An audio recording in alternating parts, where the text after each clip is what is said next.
आज हम आपके सामने लेकर आए हैं हमारा एक बड़ा खुलासा, ऑपरेशन लाइफलाइन।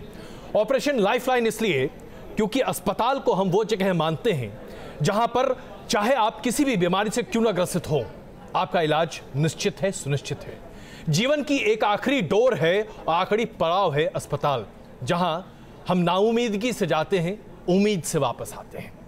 लेकिन जब अस्पताल में सब कुछ ठीक न हो, जहां अस्पताल के गड़बड़ झाला और अस्पताल के अभाव की वजह से आपकी जिंदगी पर बनाए, तो फिर आप क्या करेंगे?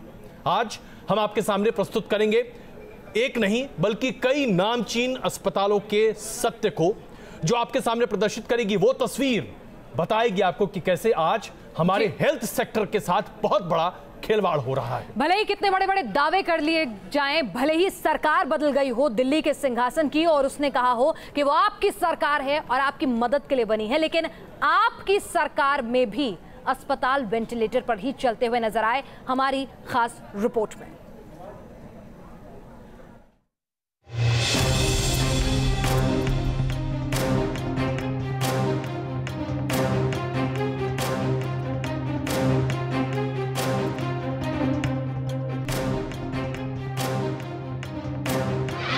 आप दिल्ली के किस अस्पताल में जाते हैं?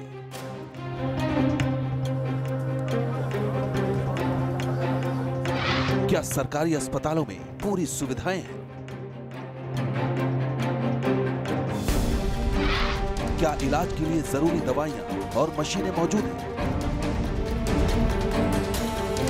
इन्हीं सवालों के साथ न्यूज नेशन ने अपना ऑपरेशन लाइफलाइन शुरू किया था और इस ऑपरेशन में दिल्ली के कई बड़े अस्पतालों तक न्यूज नेशन की टीम ने पहुंचकर ये जानने की कोशिश की कि क्या वाकई इन अस्पतालों में वो दवाइयां और मशीनें हर वक्त मौजूद रहती हैं जिनके जरिए आप अपना सही इलाज करा सकते हैं।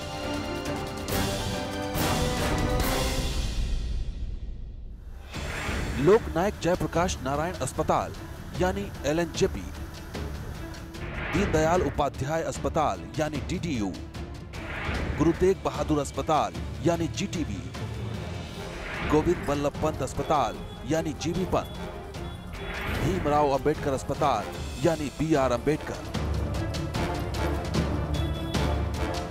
इन सभी नामों से दिल्ली वाले भली भांति परिचित हैं। ये दिल्ली के वो बड़े सरकारी अस्पताल हैं जहां रोजाना हजारों दिल्ली वाले और आसपास के राज्यों से मरीज और उनके तीमारदार इलाज के लिए पहुंचते हैं। लेकिन क्या ये अस्पताल पूरा इलाज करने में सक्षम है? ये न्यूज नेशन ने जानने और समझने की कोशिश की है। हमने पाया कि कुछ अस्पतालों में साफ सफाई की कमी है, तो कुछ में मरीजों को जीवन रक्षक दवाइयां तक उपलब्ध नहीं है। कहीं जांच के लिए जरूरी मशीनें बंद पड़ी हैं या फिर पूरी तरह काम नहीं कर पा रही, तो कहीं ऑपरेशन के लिए लंबा इंतजार करना पड़ता है। हाँ, एक चीज एक जगह समान थी। ये थी परेशान मरीजों की आवाज, जो बार बार सरकारी तंत्र से गुहार लगाते और अपनी मुश्किल बयां करते नजर आए। सुबह 8 बजे से मैं धक्के खा रहा हूँ यहाँ, कभी इधर भेजता कभी उधर भेजते हैं। मैंने कर दी, कह दी यहाँ नहीं है दवाई, मेडिकल पैसे लो। 2 दवाई मिली है, 1 नहीं मिली है, तो बोल रहे हैं दवाई खत्म हो गई। 2 दवा नहीं मिली, 3 मिली है, 5 लिखी थी डॉक्टर ने। इन मरीजों या यूं कहें कि आम आदमियों की मुश्किलों को हमने अपने कैमरे में कैद किया, तो उन लोगों से भी मुलाकात की जो इन इंतजामों के लिए जिम्मेदार हैं। लेकिन एक बार फिर हकीकत और दावों में जमीन आसमान का फर्क नजर आया। खराब मशीनों से जांच उतनी अच्छी नहीं हो पाती। लाइट नहीं है तो इसलिए जुगाड़ लाइट लगा रखी है। अच्छे से दिखेगा ही नहीं तो जांच भी अच्छे से नहीं होगी। इस पड़ताल में हमारे सामने कुछ ऐसे लोग भी आए जो सरकारी अस्पतालों की इस बदहाली के खिलाफ मानो बिगुल फूके हुए हैं। इन लोगों ने RTI के जरिए कई ऐसी जानकारियां जुटाई जो बताती हैं कि दिल्ली सरकार के कुछ सरकारी अस्पतालों में जरूरी दवाओं और मशीनों की कमी है, जिसे सिस्टम की बदइंतजामी या यूं कहें कि लापरवाही के चलते इन सरकारी अस्पतालों पर गंभीर सवाल खड़े होते हैं। दिल्ली सरकार जो कह रही है कि फ्री दवाई दी जाएगी, मैं ये कहता हूं कि भाई तुम दवाई तो दो, फ्री तो बाद में करना, पहले दवाई तो दो, दवाई तो लाओ, उसके बाद फ्री अनाउंस करना। जब कुछ है ही नहीं तो फ्री क्या हवा दे रहे? फ्री में आप हवा बांटोगे क्या? दवाई तो रखो पहले स्टॉक में, उसके बाद बोलो कि फ्री में दे रहे हैं। दिल्ली के इन सरकारी अस्पतालों की असल हकीकत और कमियां जानने के लिए देखिए न्यूज नेशन की एक्सक्लूसिव पड़ताल। Operation lifeline. तो ऑपरेशन लाइफलाइन में आज हम आपको दिखाएंगे दिल्ली सरकार के अधीन आने वाले बड़े अस्पताल, जिनमें दिल्ली के लोग ही नहीं बल्कि दिल्ली के आसपास के लोग भी इलाज की तलाश में आते हैं। कैसे आज वो सुविधाओं के अभाव में जूझ रहे हैं और सीधे सीधे सिस्टम पॉलिसीज की जो कमियां हैं उनको कबूल रहे हैं तमाम अस्पताल के अधिकारी और एक दूसरे पर ठीकरा फोड़ते हुए नजर आ रहे हैं। और जवाबदेही तय करने की न्यूज नेशन कोशिश करेगा। और हमने मौजूदा सरकार के नुमाइंदों को भी इस कार्यक्रम में निमंत्रित किया था, उन्हें आने का मौका देने के लिए हमने कहा था, लगातार उनसे गुजारिश की थी अपना पक्ष रखने के लिए, लेकिन उनमें से किसी ने भी हमारे निमंत्रण को स्वीकार नहीं करा है। हमने उन्हें मेल भेजे हैं, एसएमएस भेजे हैं, फोन कॉल करे हैं। ऐसा नहीं है कि हम उनको अपने कार्यक्रम में शरीक करके उनका पक्ष रखने का मौका नहीं देना चाहते थे। बिल्कुल। और आइए अब सबसे पहले विनीता यादव हमारे संवाददाता, जिन्होंने इस पूरी रिपोर्ट को आपके सामने प्रस्तुत किया है, इनके साथ साथ अब आइए बात करते हैं दिल्ली के इस प्रतिष्ठित अस्पताल की, जो कि पूर्वी दिल्ली के लिए बहुत ही खास करके महत्वपूर्ण अस्पताल है। 500 बेड से ज़्यादा बड़ा ये अस्पताल है, लेकिन सबसे बड़ी दिक्कत ये है कि यहाँ सीटी स्कैन मशीन नहीं चलता और 1 साल से नहीं चल रहा। अगर मरीज डॉक्टर के पर्चे को लेकर दवा लेने जाता है तो वहाँ दवाइयाँ नहीं मिलती, इसलिए क्योंकि वो दवाई प्रोक्योर नहीं हो पा रही। और सारी समस्या उस बात पर आती है कि सेंट्रल प्रोक्योरमेंट एजेंसी सीपीए, जो तमाम दिल्ली के अस्पतालों की दवाइयों को खरीद का जिम्मेदार है, तमाम उपकरणों के खरीद का जिम्मेदार है, वो भी इस पूरे काम को सही तरीके से नहीं कर पा रहा। हम यहाँ पर ये कहना चाहते हैं कि आम आदमी पार्टी ने अपनी सरकार के गठन के साथ ही सीपीए के अधिकार क्षेत्र को काफी बढ़ा दिया था, विस्तृत किया था, ताकि दिल्ली क्षेत्र में 21 अस्पताल जो दिल्ली सरकार के मातहत आते हैं उन्हें सुचारू तरीके से दवाइयां और उपकरण मिलते दिखाई दें। लेकिन 3 साल बाद भी सीपीए के कामकाज पर बड़े सवाल उठ रहे हैं, जो कि हम नहीं, खुद मुख्यमंत्री अरविंद केजरीवाल ने उठाए। इसलिए न्यूज नेशन आज उन्हीं के साथ दरअसल ये सवाल खड़ा कर रहा है कि अगर प्रशासनिक अमला ठीक नहीं चल रहा तो क्या उसे तुरंत बदलने की आवश्यकता नहीं है। देखिए हमारी खास रिपोर्ट।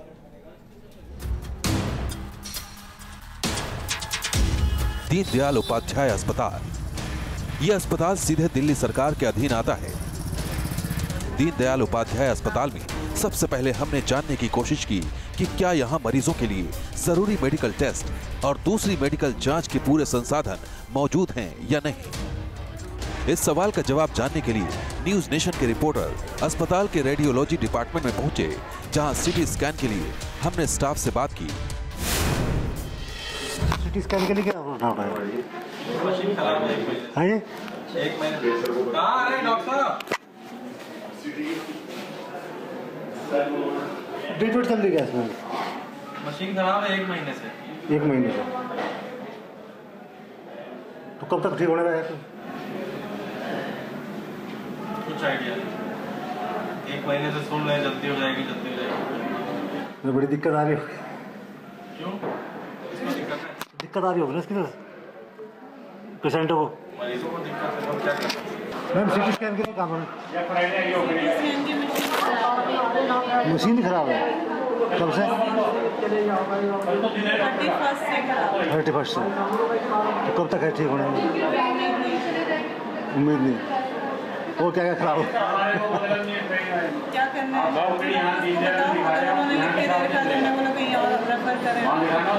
अच्छा, उसी कोई पार्ट खराब हो गया, अभी टाइम लगेगा, शायद नाम ही पुरानी मशीन है, पार्ट। सीटी स्कैन किसी भी गंभीर हालत के मरीज के लिए जरूरी जांच होती है, लेकिन डीडीयू अस्पताल में पड़ताल के पहले पड़ाव पर सामने आया सीटी स्कैन मशीन खराब थी। डीडीयू में मरीज परेशान थे, लेकिन क्या इस समस्या की पूरी जानकारी अस्पताल प्रशासन को थी? ये जानना जरूरी था और इसी वजह से हम अस्पताल के वरिष्ठ अधिकारियों तक पहुंचे, ताकि ये समझा जा सके कि सीटी स्कैन मशीन कब से खराब है और इस जरूरी मशीन के कब तक ठीक होने की उम्मीद है। मुझे सीटी स्कैन कराना था, सीटी तो बता रही मशीन खराब है। जी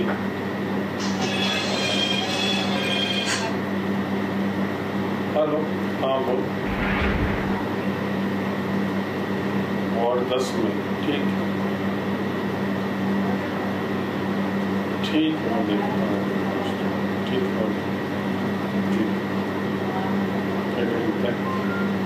मशीन खराब बता रहे सर, कह रहे कल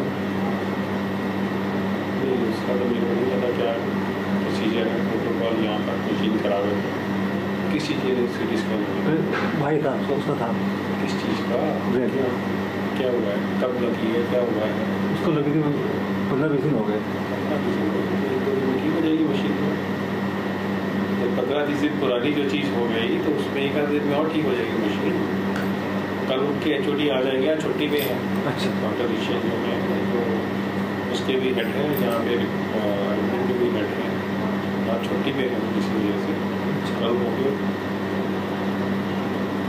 तो अभी इस हॉस्पिटल में वैसा प्रोविजन नहीं है कि हम बाहर से करवा सकें। अब तक की बातचीत से समझ में आ गया था कि अस्पताल के वरिष्ठ अधिकारियों और डॉक्टरों को इल्म तो है, लेकिन वो साफ नहीं कह रहे थे कि अस्पताल में सीटी स्कैन मशीन कितने दिनों से नहीं चल रही है। हमने आगे की बात की और जानना चाहा कि मरीज की इस परेशानी का अस्पताल के पास क्या इलाज है। पेशेंट एडमिट है या ओपीडी में? नहीं, ओपीडी है। कल लिख के दिया था कल सीटी स्कैन कराना, तो उस दिन खराब है, आज भी खराब है। नहीं, अगर ओपीडी का पेशेंट है तो आप डाक के तहत करवा सकते हैं। इसके लिए एक डाक स्कीम है हमारी, यहाँ पे जो आपके ट्रीटिंग डॉक्टर है जिसने भी देखा है वो एक फॉर्म भर के दे देता है आपको। अच्छा। तो जो दिल्ली सरकार के 10-12 है रिकॉग्नाइज्ड सेंटर DGHS आप आने के करवा सकते हैं। वो फॉर्म अपने डिपार्टमेंट में, जिस भी डिपार्टमेंट में आपने दिखाया जिस भी डॉक्टर को, उनके हेड से मिल लीजिए। तो ये डाक स्कीम के तहत जो केजरीवाल जी ने भी शुरू करी है, उसके तहत वो आपको फॉर्म भर देंगे तो वो फ्री हो जाएगा किसी भी अस्पताल में। आप अपॉइंटमेंट है अपने आप जा सकते हैं, वहाँ करवा दिया सकते। अच्छा। पर उसके लिए आपका आधार कार्ड चाहिए होगा, आधार या वोटर आई कार्ड, दिल्ली का मतलब एक सबूत चाहिए कि आप दिल्ली के दिल्ली के नहीं है, और दिल्ली के तब हो जाएगा। मेरा तो है नहीं, जो भी पेशेंट है उसका दिल्ली का एक आधार चाहिए, दिल्ली का सबूत चाहिए, तो फोटो की फोटो चाहिए उस पर लगा के। तो मतलब दिल्ली सरकार को कुछ कर रखा है मुझे आपके पेशेंटों के लिए फ्री करवा देते हैं, और अगर नहीं है तो फिर तो वहाँ पूछा था कह रहे एक महीने से खराब है। बीच में तो बताया था कि अभी हमने एक प्रपोजल शुरू किया था कि हमें प्राइवेट पे करवाने की परमिशन दी जाए अगर मशीन ख़राब होती है, क्योंकि मशीन काफ़ी पुरानी हो गई है तो बीच में काफ़ी ख़राब होती रहती है। तो अभी उस पर कुछ ज़्यादा सक्सेसफुल काम नहीं हो रहा है। शोर तो बहुत मच रहा है, कार्रवाई तो कागजी लड़ाइयाँ तो बहुत हो रही है, और पॉजिटिव रिजल्ट अभी तक नहीं आया है। केजरीवाल जी लगे खूब कह रहे हैं कि धरातल पर कमाया। वो दिल्ली सरकार की दिल्ली के लोगों के लिए आपका वो मैंने बताया आपको, अगर आपके पास दिल्ली का आधार कार्ड है या दिल्ली का वो राशन कार्ड है या दिल्ली का वोटर कार्ड है तो आपको वो हो जाएगा। तो दिल्ली का नाम वो फिर आपकी लिमिटेशन है। केजरीवाल जी अपने दिल्ली के लोगों के लिए बोलेंगे ना, नहीं दिल्ली के लिए उसने तो विचार जो किया है अच्छा बुरा जैसा भी है, मैं उसकी बात नहीं कर रहा, लेकिन जो एक सुविधा दी है उसने सुविधा दी है उसने। मतलब जितना पैसा प्राइवेट में ज़्यादा होगा सरकार का, इतने में इक्विपमेंट खरीदे भी जा सकते हैं। नहीं दिल्ली में तो हो ही जाएगा। परेशानी दूर करने के लिए अस्पताल ने तरीका तो बना रखा है कि मरीज बाहर जाकर सीटी स्कैन करा सकते हैं, लेकिन इस तरीके से दिल्ली निवासियों के अलावा दूसरे राज्यों के मरीजों को राहत नहीं मिल सकती है, क्योंकि नियम कायदे हैं। अगर दिल्ली का आधार या कोई पहचान पत्र नहीं तो मरीज को बाहर से सीटी स्कैन कराने की सुविधा नहीं मिल सकती है।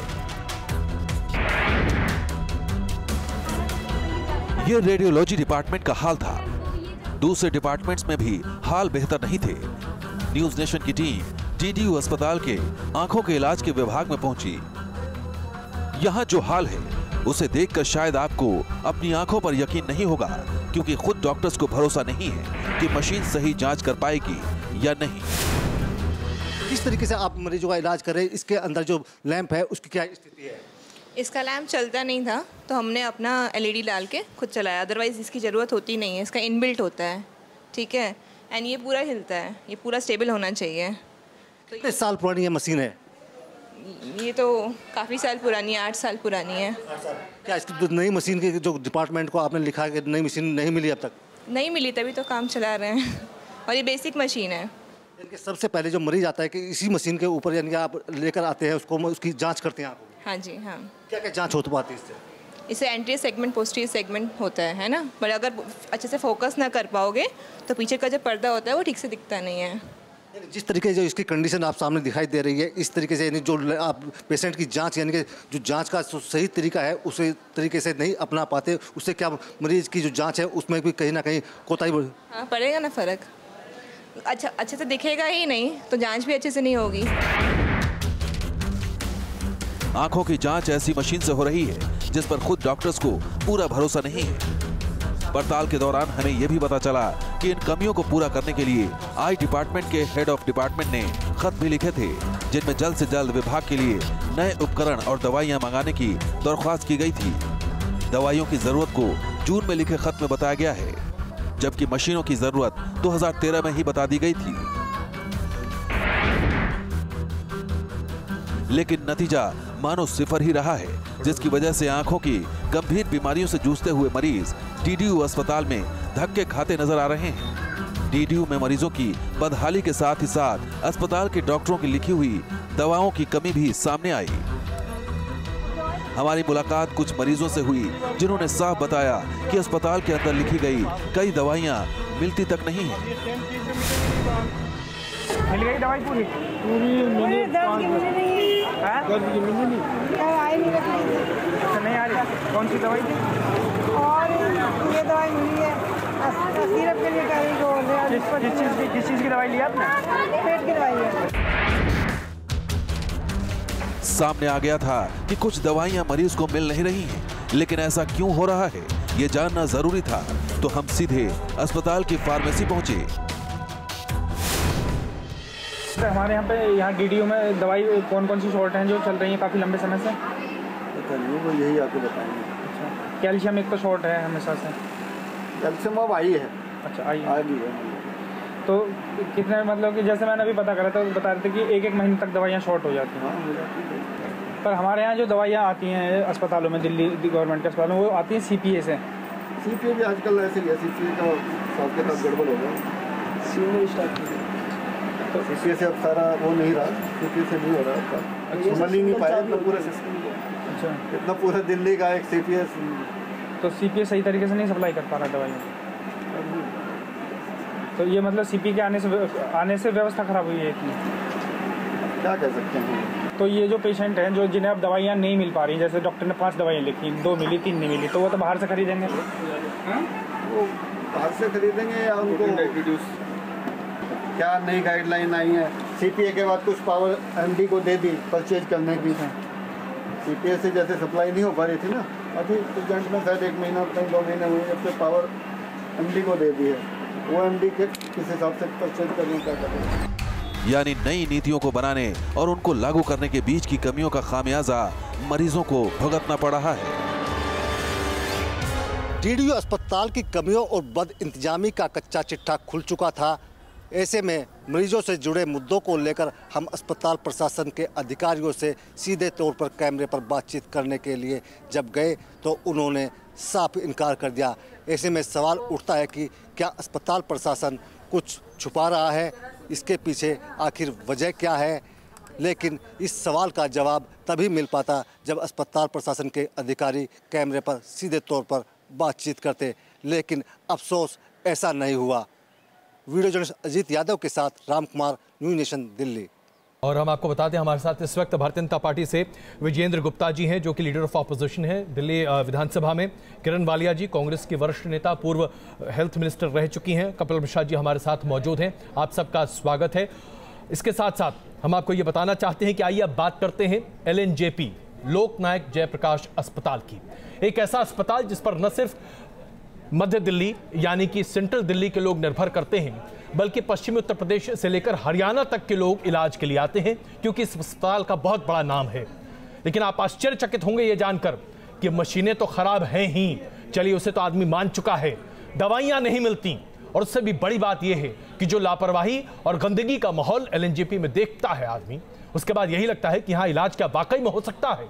और ये सब कुछ तब जबकि दिल्ली सरकार करोड़ों के रुपए खर्च कर रही है तमाम अस्पतालों पर, और दिल्ली सरकार ये पैसे खर्च कर रही है। आखिरकार ये पैसे जा कहां रहे हैं, किसकी जेब में जा रहे हैं, और अगर जेब में जा रहे हैं तो क्या सरकार को इसकी जानकारी नहीं है, और अगर है तो क्या कार्रवाई ली गई? क्योंकि अब लोग आवाज उठा रहे हैं।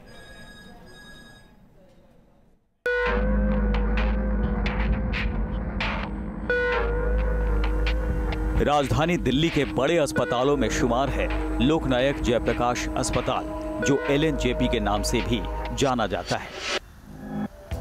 हर दिन दिल्ली और आसपास के राज्यों से हजारों लोग अपनी तकलीफ और परेशानी लेकर इस हॉस्पिटल के दरवाजे पर पहुंचते हैं। सही इलाज की उम्मीद और सभी सुविधाएं आसानी से मिलने की आस उन्हें यहां तक खींच लाती है। लेकिन न्यूज नेशन की टीम जब यहां पहुंची तो तस्वीरें कुछ जुदा नजर आई। जरूरी दवाइयों की कमी नजर आई और इस कमी से परेशान जनता की तकलीफों को सामने लाने की हमने कोशिश की, लेकिन ओपन कैमरे से यह मुमकिन नहीं था, क्योंकि अस्पताल की कमियां जानने पर भी कर्मचारी उसे कहने की हिम्मत नहीं कर पाते। लिहाजा जनहित में इसे आम जनता तक पहुंचाने और सरकार तक भी ये सही तस्वीर पहुंचाने के लिए खुफिया कैमरे का सहारा लिया गया। हमने एलएनजेपी के फार्मासिस्ट से दवाओं को लेकर बातचीत की और आप खुद सुन लीजिए सिस्टम के बारे में क्या क्या कहा गया। सर जी, वो पिताजी ने ना पेट में इन्फेक्शन की दवाई ली थी अभी, तो उन्होंने कह दिया कुछ दवाई है नहीं उसमें, वो अब बाद में मिलेंगे, तो वो कुछ बता ही नहीं रहे कि कब तक मिलेंगी। कौन सी दवाई है? पर्चा तो अभी बाहर लेके गए हैं, वो कह रहे थे कि शॉर्टेज चल रही है। यहाँ से परचेज नहीं होता ना, इसलिए यहाँ का कोई बंदा बता नहीं सकता आ जाएगी कि कल आएगी कि 1 महीने बाद कि 1 साल बाद। कोई यहाँ परचेज नहीं है, गवर्नमेंट खरीद के हमें दे देती है, खरीद के देती है, हम बांट देते हैं। अच्छा, मतलब बाहर से आती है, गवर्नमेंट देती है फिर? हाँ, तो ये से आती है, वहाँ का कहाँ से आती है? सीपीए सेंट्रल प्रोक्योरमेंट एजेंसी है हमारी, पूरी दिल्ली की दवाई एक जगह पर परचेज होती है, वो है करकलडुमा में। चीफ फार्मासिस्ट शरणजीत सिंह और उनके सहयोगी ने माना कि एलएनजेपी अस्पताल में दवाओं की कभी कभी कमी हो जाती है, लेकिन साथ ही साथ वो अपनी मजबूरियां भी गिनाते नजर आए। हम तो हैं क्लास 4 के एम्प्लॉय, यानी चपरासी के बराबर। आपको कोई नेता या अफसर दे सकता है? सर जी तो दे सकते हैं जी, ये भी हमारी बंधु है। हम होने बड़े उस घड़ी वाले ऑफिस में जाओ, घड़ी वाले ऑफिस में जवाब देंगे। Thank you. वो तो इनके हाथ में भी नहीं है ना, ये सारे सवाल के जवाब तो या वो दे रखा है, क्या नंबर है 1035 बाहर देखो, बोर्ड पे लिखा हुआ है, उस पर फोन कर दो। अब वो मतलब जो दवाई शॉर्ट है तो हम बाहर से लें, फिर उसमें आपकी मर्जी है, आप लो ना लो तो आपको सोचना है, आपका बजट अलाउ कर रहा है तो लो, नहीं तो लेनी पड़ेगी। एलएनजेपी के फार्मेसी के स्टाफ के मुताबिक सीपीए से होने वाली देरी के चलते अस्पताल में दवाओं की कमी होती है, जिसका खामियाजा मरीजों को भुगतना पड़ता है। फार्मेसी से इन बातों का पता चलने के बाद जरूरी था कि अस्पताल के डॉक्टर से भी जाना जाए कि क्या वाकई एलएनजेपी जैसे अस्पताल में भी दवाओं की कमी हो जाती है, क्योंकि फार्मेसी स्टाफ ने उंगली सीपीए की तरफ उठाई थी और इसी मुद्दे को लेकर हम एलएनजेपी अस्पताल के डायरेक्टर डॉक्टर जेएस पासी से मिले और डायरेक्टर साहब ने भी सप्लाई लाइन के जटिल तरीके और कभी कभार स्टाफ की लापरवाही को इसका जिम्मेदार करार दिया। डॉक्टर साहब, हमारी पड़ताल हमने चालू की तो आपके अस्पताल के अंदर दवाइयों की कमी सामने आई है और दूसरे जो छोटे इक्विपमेंट और कई सारे इक्विपमेंट हैं उनकी भी कमी देखी गई है आपके अस्पताल। देखिए, ऐसा नहीं होना चाहिए। हमारे दिल्ली सरकार का जो मैंडेट है उसके मुताबिक हमें जो हमारी ड्रग लिस्ट दी हुई है सरकार ने, उसके अंदर हमें सभी चीज़ें मुहैया करानी होती हैं। जहाँ तक नॉन अवेलेबिलिटी का सवाल है, बीच में कभी कभी कुछ समय के लिए कुछ चीज़ें नॉन अवेलेबल हो जाती हैं, क्योंकि हमारा जो मेन सोर्स है दवाइयों का वो सेंट्रल प्रोक्योरमेंट एजेंसी जो दिल्ली सरकार द्वारा चलती है, सीपीए, वहाँ से कई बार सप्लाई डिले होने की वजह से या ना आने की वजह से हमें वो अपने हॉस्पिटल रेट से या लोकल परचेज से ख़रीदनी पड़ती है। वो ऑर्डर देने के समय और उस सप्लाई का जो टाइम है उसमें जो गैप होता है, वो जो पीरियड है वो उस समय वो पर्टिकुलर दवाई ना मिलने का चांस रहता है। तो ये जो भी शॉर्टेज होती है ये बहुत टेम्परेरी होती है, कुछ दिनों की होती है, कोई रेगुलर शॉर्टेज नहीं होती है ये। जहाँ तक आपने सर्जिकल कंज्यूमेबल्स और इक्विपमेंट की जो बात की है, उसमें भी ऐसा कुछ हमारे हॉस्पिटल में मैं नहीं इस चीज़ को मानता हूँ कि इन चीज़ों की कमी है। कभी कभी कोई चीज़ किसी जगह पर अवेलेबल नहीं है, उसके बहुत सारे कारण होते हैं। सिस्टर कई बार इंडेंट नहीं करती है, सिस्टर स्टोर को टाइम से बताती नहीं है, और जो यूज़र हैं वो उनको अगर आप बात करेंगे तो वो तो कह देंगे कि हमारे पास नहीं है ये चीज़।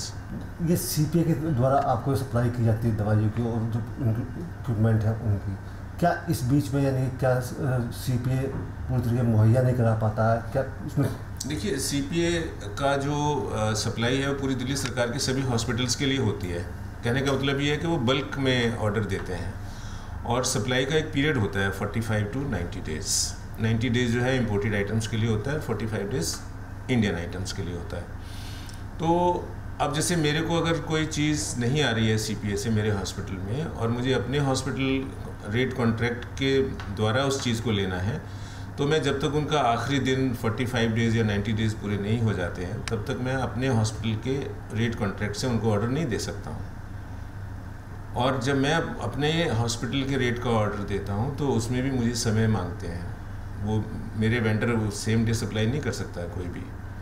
तो वो जो गैप होता है बीच में, ओवरलैपिंग पीरियड जो है, उस पीरियड में चांसेस होते हैं कि कोई पर्टिकुलर सेट ऑफ दवाइयाँ जो हैं वो ना अवेलेबल हो। लेकिन जैसे ही वो जो हमारे ऑर्डर्स हैं वो रियलाइज़ हो जाते हैं तो वो सब चीज़ें मिलनी शुरू हो जाती हैं। LNJP के डायरेक्टर डॉक्टर पासी की बातों को समझा जाए तो लगता है अगर खरीद का जटिल प्रोसीजर और बद इंतजामी को दूर किया जाए तो दिल्ली सरकार के अधीन आने वाले इन अस्पतालों से दवाओं और इक्विपमेंट की कमी को दूर किया जा सकता है। लेकिन अब तक ऐसा हुआ नहीं, जिसका खामियाजा पहले से परेशान मरीजों को भुगतना पड़ रहा है। दिल्ली सरकार दिल्ली के सभी सरकारी अस्पतालों में मुफ्त दवाई की बात करती है और आप देख सकते हैं यहाँ पर हम इस LNJP और GB पंत हॉस्पिटल के सामने जो स्टोर बने हुए हैं, यहाँ पर आप देख सकते हैं यहाँ पर जो मरीज हैं यानी अंदर उनको दवाई नहीं मिली हुई, यहाँ पर स्टोर से दवाई खरीदने पर मजबूर है। इस तरीके से हम बात करते हैं कि जो मरीज है यहाँ पर, आप कहाँ पर दिखाने के लिए आए थे? दिल्ली दिखाने आए। किस अस्पताल में दिखाया आपने? इस तो लोक लायक में दिखाया था। क्या वहाँ पर आपको दवाई पूरी मिल गई थी? नहीं मिली पूरी। तो आपने कहाँ से दवाई ली है? अब तो बाहर से ले रहे हैं। कितने की दवाई पड़ी आपको? ये 300 रुपये करीब पड़ी। मेरे पेट में तकलीफ थी, लीवर पे सूजन पथरी आई है और मैं 1 महीने का अल्ट्रासाउंड करा, नहीं करा रहे हो। ऐसी दबा देना, जाओ जाओ जाओ। मैंने बाहर कराया, ये मैंने किसी से पैसे लेके। इस तरीके से जो सरकार ये दावा करती है कि दिल्ली के सभी सरकारी अस्पतालों के अंदर दवा और तमाम सुविधाएं मुफ्त दी जाएंगी, लेकिन उसके ठीक उलट स्थिति नज़र आती है। ऐसे में दिल्ली सरकार का दावा खोखला साबित होता है। वीडियो जर्नलिस्ट सुमित कुमार के साथ राम कुमार, न्यूज़ नेशन, दिल्ली। दिल्ली सरकार के अस्पतालों की बदहाली यहां सामने न्यूज़ नेशन रख रहा है। ऑपरेशन लाइफलाइन के जरिए मकसद यही है कि दिल्ली वालों को बेहतर सुविधाएं मिलें और केजरीवाल सरकार जो अपनी पीठ थपथपाती है मोहल्ला क्लिनिक के नाम पर या CPA का फंड बढ़ाने के नाम पर, उसे एहसास हो कि ये बातें बयानबाजी में अच्छी लगती हैं, धरातल में अस्पताल कितने बीमार हैं, खुद वेंटिलेटर पर। और ऐसी तस्वीर एक और अस्पताल के सामने आई है। किस तरह से गुरु तेग बहादुर अस्पताल में क्या स्थितियां बनी हुई हैं, आइए आप देखिए।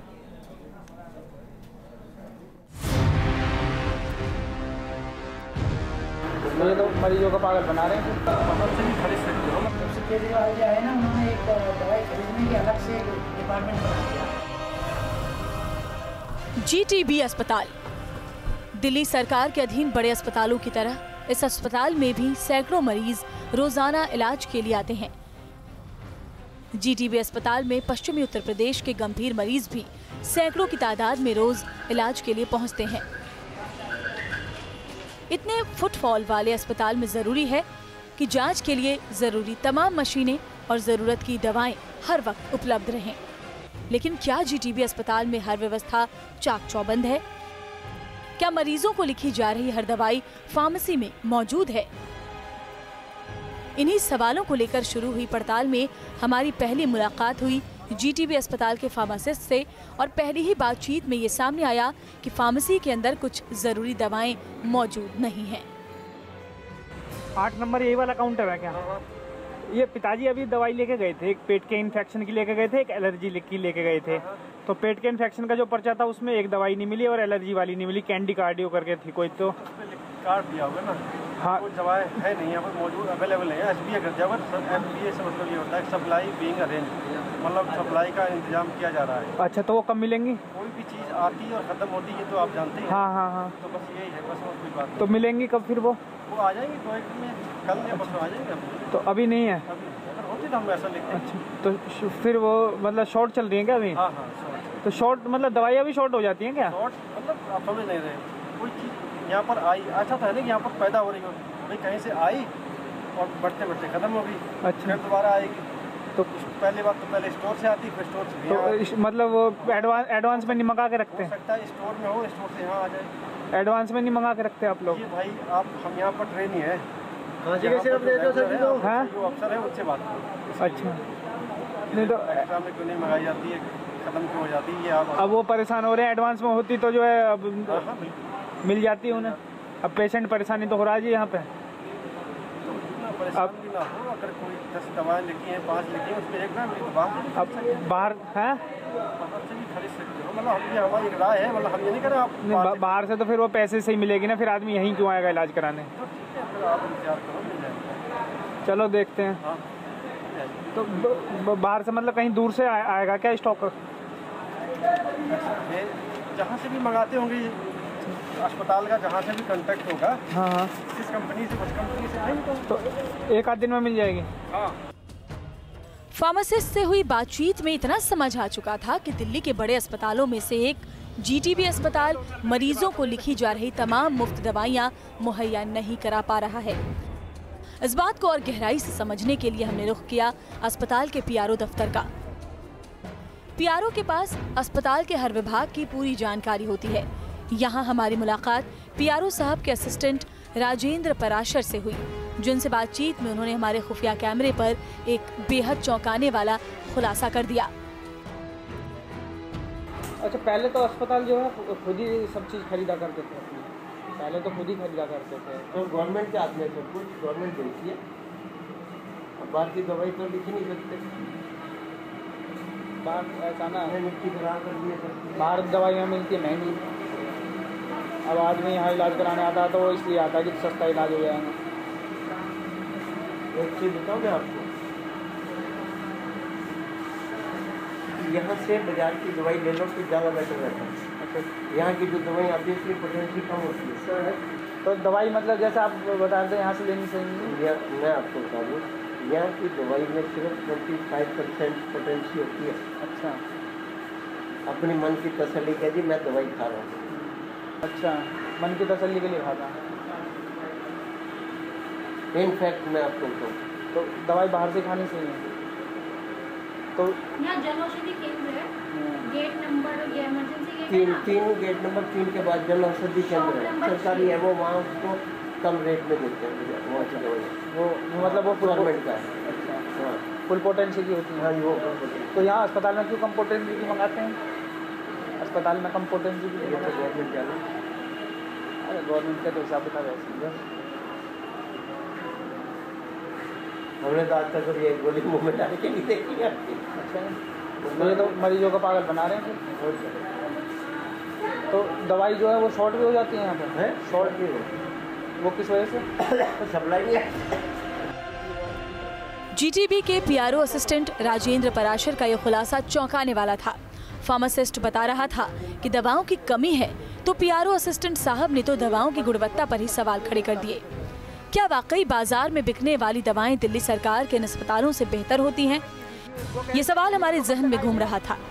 साथ ही फार्मासिस्ट की बातचीत भी इशारा कर रही थी कि अस्पताल में कई बार कुछ दवाएं नहीं होती हैं या यूं कहें कि शॉर्ट होती हैं।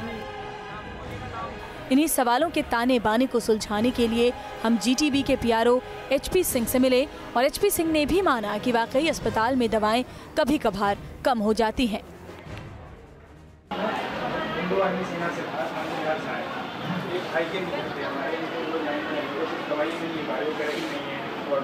अगर आप बोलते हैं तो जो दवाई है ही नहीं, शॉर्ट है तो क्या समझेंगे? होंगी तो सही, ऐसे कैसे मना कर देगा? दवाइयाँ थोड़ी शॉर्ट हो जाती होंगी। हो रही हैं। क्यों? घर में कोई सामान खत्म नहीं होता? नहीं होता तो है, पर दवाइयाँ तो जो है हॉस्पिटल में एडवांस रहती हैं। ऐसा होता हो जाती है। वो सिस्टम है, आएगी। आजकल क्या है, जब से केजरीवाल जी आए ना, उन्होंने एक दवाई खरीदने की अलग से एक डिपार्टमेंट बना दिया, वही खरीद के सब हॉस्पिटल्स को देता। तो एक महीने शॉर्ट हो जाती है दवाई? एक महीने तो नहीं, वो बता रही हो इस दवाई 1 महीने शॉर्ट हो जाती है, तुम बाहर से लेना।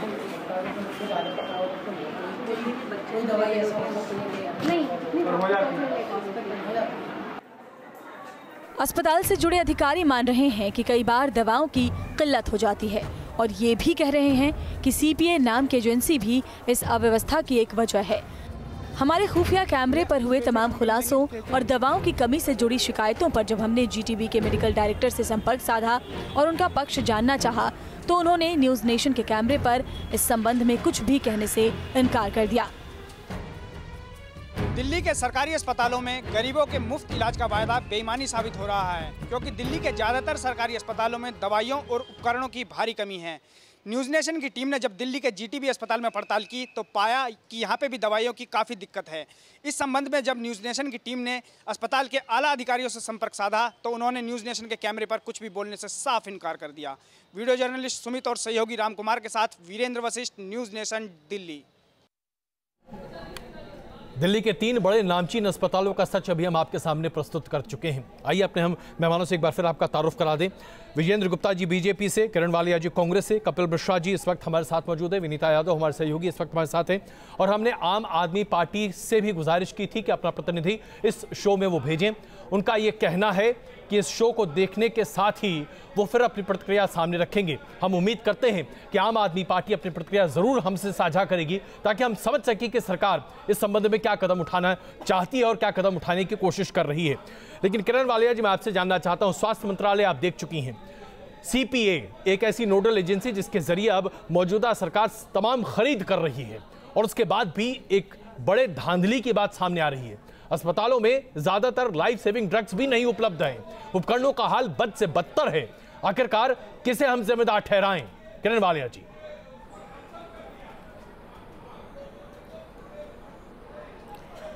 जनाब, ये सही है कि सीपीए के द्वारा दवाइयों का इंतज़ाम किया जाता था और सेंट्रल प्रोक्योरमेंट के ऊपर सारे अस्पताल निर्भर होते थे, मगर इन लोगों ने जो सेंट्रल प्रोक्योरमेंट एजेंसी को ही हमने सिर्फ इस्तेमाल नहीं करते थे, हम लोगों ने जो मेडिकल सुपरिटेंडेंट्स और डायरेक्टर्स ऑफ हॉस्पिटल्स को बहुत आज़ादी दी हुई थी कि तमाम ज़रूरी दवाइयाँ और उसका बजट और प्रोक्योरमेंट की एक पॉलिसी थी जो कि अच्छे तरीके से काम कर रही थी। और इस तरह से बर्बर हालत में अस्पताल नहीं थे और हाशिए पे लाके खड़ा किया उस आम आदमी को, आम आदमी पार्टी ने, जिसके लिए इन्होंने इलेक्शन लड़ी। बहरहाल अब वो तमाम लोगों से लड़ाई कर रहे हैं और कुछ भी उसको सुधारने की कोशिश नहीं। पहली बार मैंने देखा मुख्यमंत्री किसी हॉस्पिटल में दौरा करने गए हैं और जब डॉक्टर सत्येंद्र जैन पहुंचे, मुझे आज तक याद है कि जीटीबी हॉस्पिटल में, तो वो बाउंसर्स लेकर साथ गए। बाउंसर्स लेकर जाने की उनको मुसीबत क्यों पड़ी? क्योंकि तमाम जनता आक्रोश में थी और गुस्से में थी और वो हेल्थ मिनिस्टर की वेट कर रही थी। इत्तेफाक से जब उनकी मुलाकात हुई तो उन्होंने अपने जो रोना रोआ तो इनके बाउंसर्स ने उनको पीछे किया, मीडिया वालों से पीछे किया। तो इस तरह से अपना बचाव करते फिरते मेन बात यह है कि इनको किसी पे विश्वास नहीं। अस्पतालों के जो मुख्य अधिकारी हैं, जो मेडिकल, कहीं पर डायरेक्टर है, कहीं पर मेडिकल सुपरिटेंडेंट हैं, वो सब पर इनको विश्वास नहीं है। यानी कि सिर्फ ये खुद को ईमानदार मानते हैं, बाकी किसी अधिकारी पे विश्वास नहीं किया। इसीलिए पूरे जो स्टिंग ऑपरेशन के लिए मैं आपको मुबारक देती हूँ, क्योंकि भ्रष्टाचार की बातें भी सामने आई, कम पोटेंसी की दवाइयां दी जा रही हैं, जरूरी दवाइयां नहीं हैं। और इसके साथ साथ सभी लोगों ने वहां पर ये कहा और कुछ ने हिम्मत करी, कुछ नजर आ रहा था कि झिझक रहे हैं कैमरामैन को देखकर, और उन्होंने बात किसी और अंदाज से शुरू करी, फिर बदल दी। आंखों के अस्पताल में आपने देखा कि खुद ही कह रही हैं जो रेडियोलॉजिस्ट। किरण जी, मैं क्षमा चाहता हूं, मैं आपको बीच में रोक रहा हूं, लेकिन किरण जी ये स्थिति आज जो विकट बनी हुई है, जांच से बात हम उम्मीद करते हैं कि सरकार इस पर ध्यान देगी। ये मामला कपिल जी ने बड़े पैमाने पर उठाया था। कपिल जी, आप सरकार में रहे थे, आज सरकार से बाहर हैं, जाहिर सी बात है आपके तेवर जरा तल्ख हो सकते हैं। कहना चाहूंगी जी, मैं आ रहा हूं किरण जी, मैं क्षमा चाहता हूं, मेरे पास वक्त जरा कम है, मुझे क्षमा कर, मैं तुरंत वापस आ रहा हूं, आपका क्षमा करिएगा। जी कपिल जी, आप बोले। कपिल जी, सिर्फ ये बताइए कि आज जो दिल्ली सरकार की व्यवस्था है, अरविंद केजरीवाल खुद गए अस्पताल में, उन्होंने देखा अभाव है और उसके बाद उन्होंने कार्रवाई की। ये पहले अगर हो गया होता तो क्या सिस्टम दुरुस्त हो सकता था? देखिए, मैं आपको 3-4 चीज़ें जल्दी बता देता हूँ जी। ये सबसे पहले सीपीए और दवाइयों का एक गड़बड़ चल रही है और दवाइयाँ अस्पताल में नहीं है। ये जून के अंत में हम लोगों ने मामला उठाया था, एसीबी में शिकायत की थी। 300 करोड़ रुपए फ्लाईओवर से बचाए और दवाई खरीदी। ये पूरी दिल्ली में विज्ञापन लगाए गए, पूरे सरकार के पास एक भी ऐसा पेपर नहीं है जहां पे ये 300 करोड़ की दवाइयां हो। सीपीए को कह दिया गया कि सारी दिल्ली की एडवांस दवाइयां खरीदो, और वो एडवांस दवाइयां खरीद के रखी कहां गई, क्योंकि किसी भी अस्पताल को वो दवाइयां नहीं मिली हैं। और आज जब केजरीवाल अस्पताल में गए, आपने देखा तो उन्होंने ये नहीं पूछा कि दवाई क्यों नहीं है, उन्होंने ये पूछा डॉक्टर से कि तुमने ये दवाई लिखी कैसे, क्योंकि दवाई डॉक्टरों को लिखने से मना कर दी गई है। डॉक्टरों से कहा है कि बची खुची जो 40-50 दवाइयां हैं वो लिखो, बाकी लिखनी बंद कर दो। कपिल जी, आपसे इस पूरे खुलासे के बारे में तफसील से बात करें, लेकिन विजेंद्र जी, आप बतौर विपक्ष के तौर पर आपने न्यूज नेशन के इस पूरे खुलासे को देखा होगा और ये पूरा कबूलनामा अब तो कैमरे पर भी आ गया है। बतौर विपक्ष आपकी प्रतिक्रिया भी चाहेंगे, और क्या कहीं ना कहीं आप भी इस मुद्दे को उठाने में पुरजोर तरीके से नाकाम रहे, सरकार पर दबाव बनाने में, कि ये पूरा का पूरा ये जो लथार्जी है जो चली आ रही है इतने वक्त से?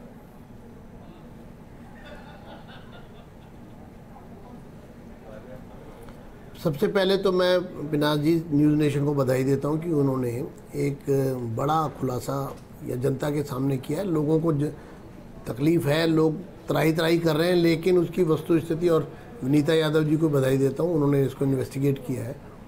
दूसरा मेरा ये कहना है कि देखिए, दिल्ली के अस्पतालों की जितनी हालत ख़राब है जी,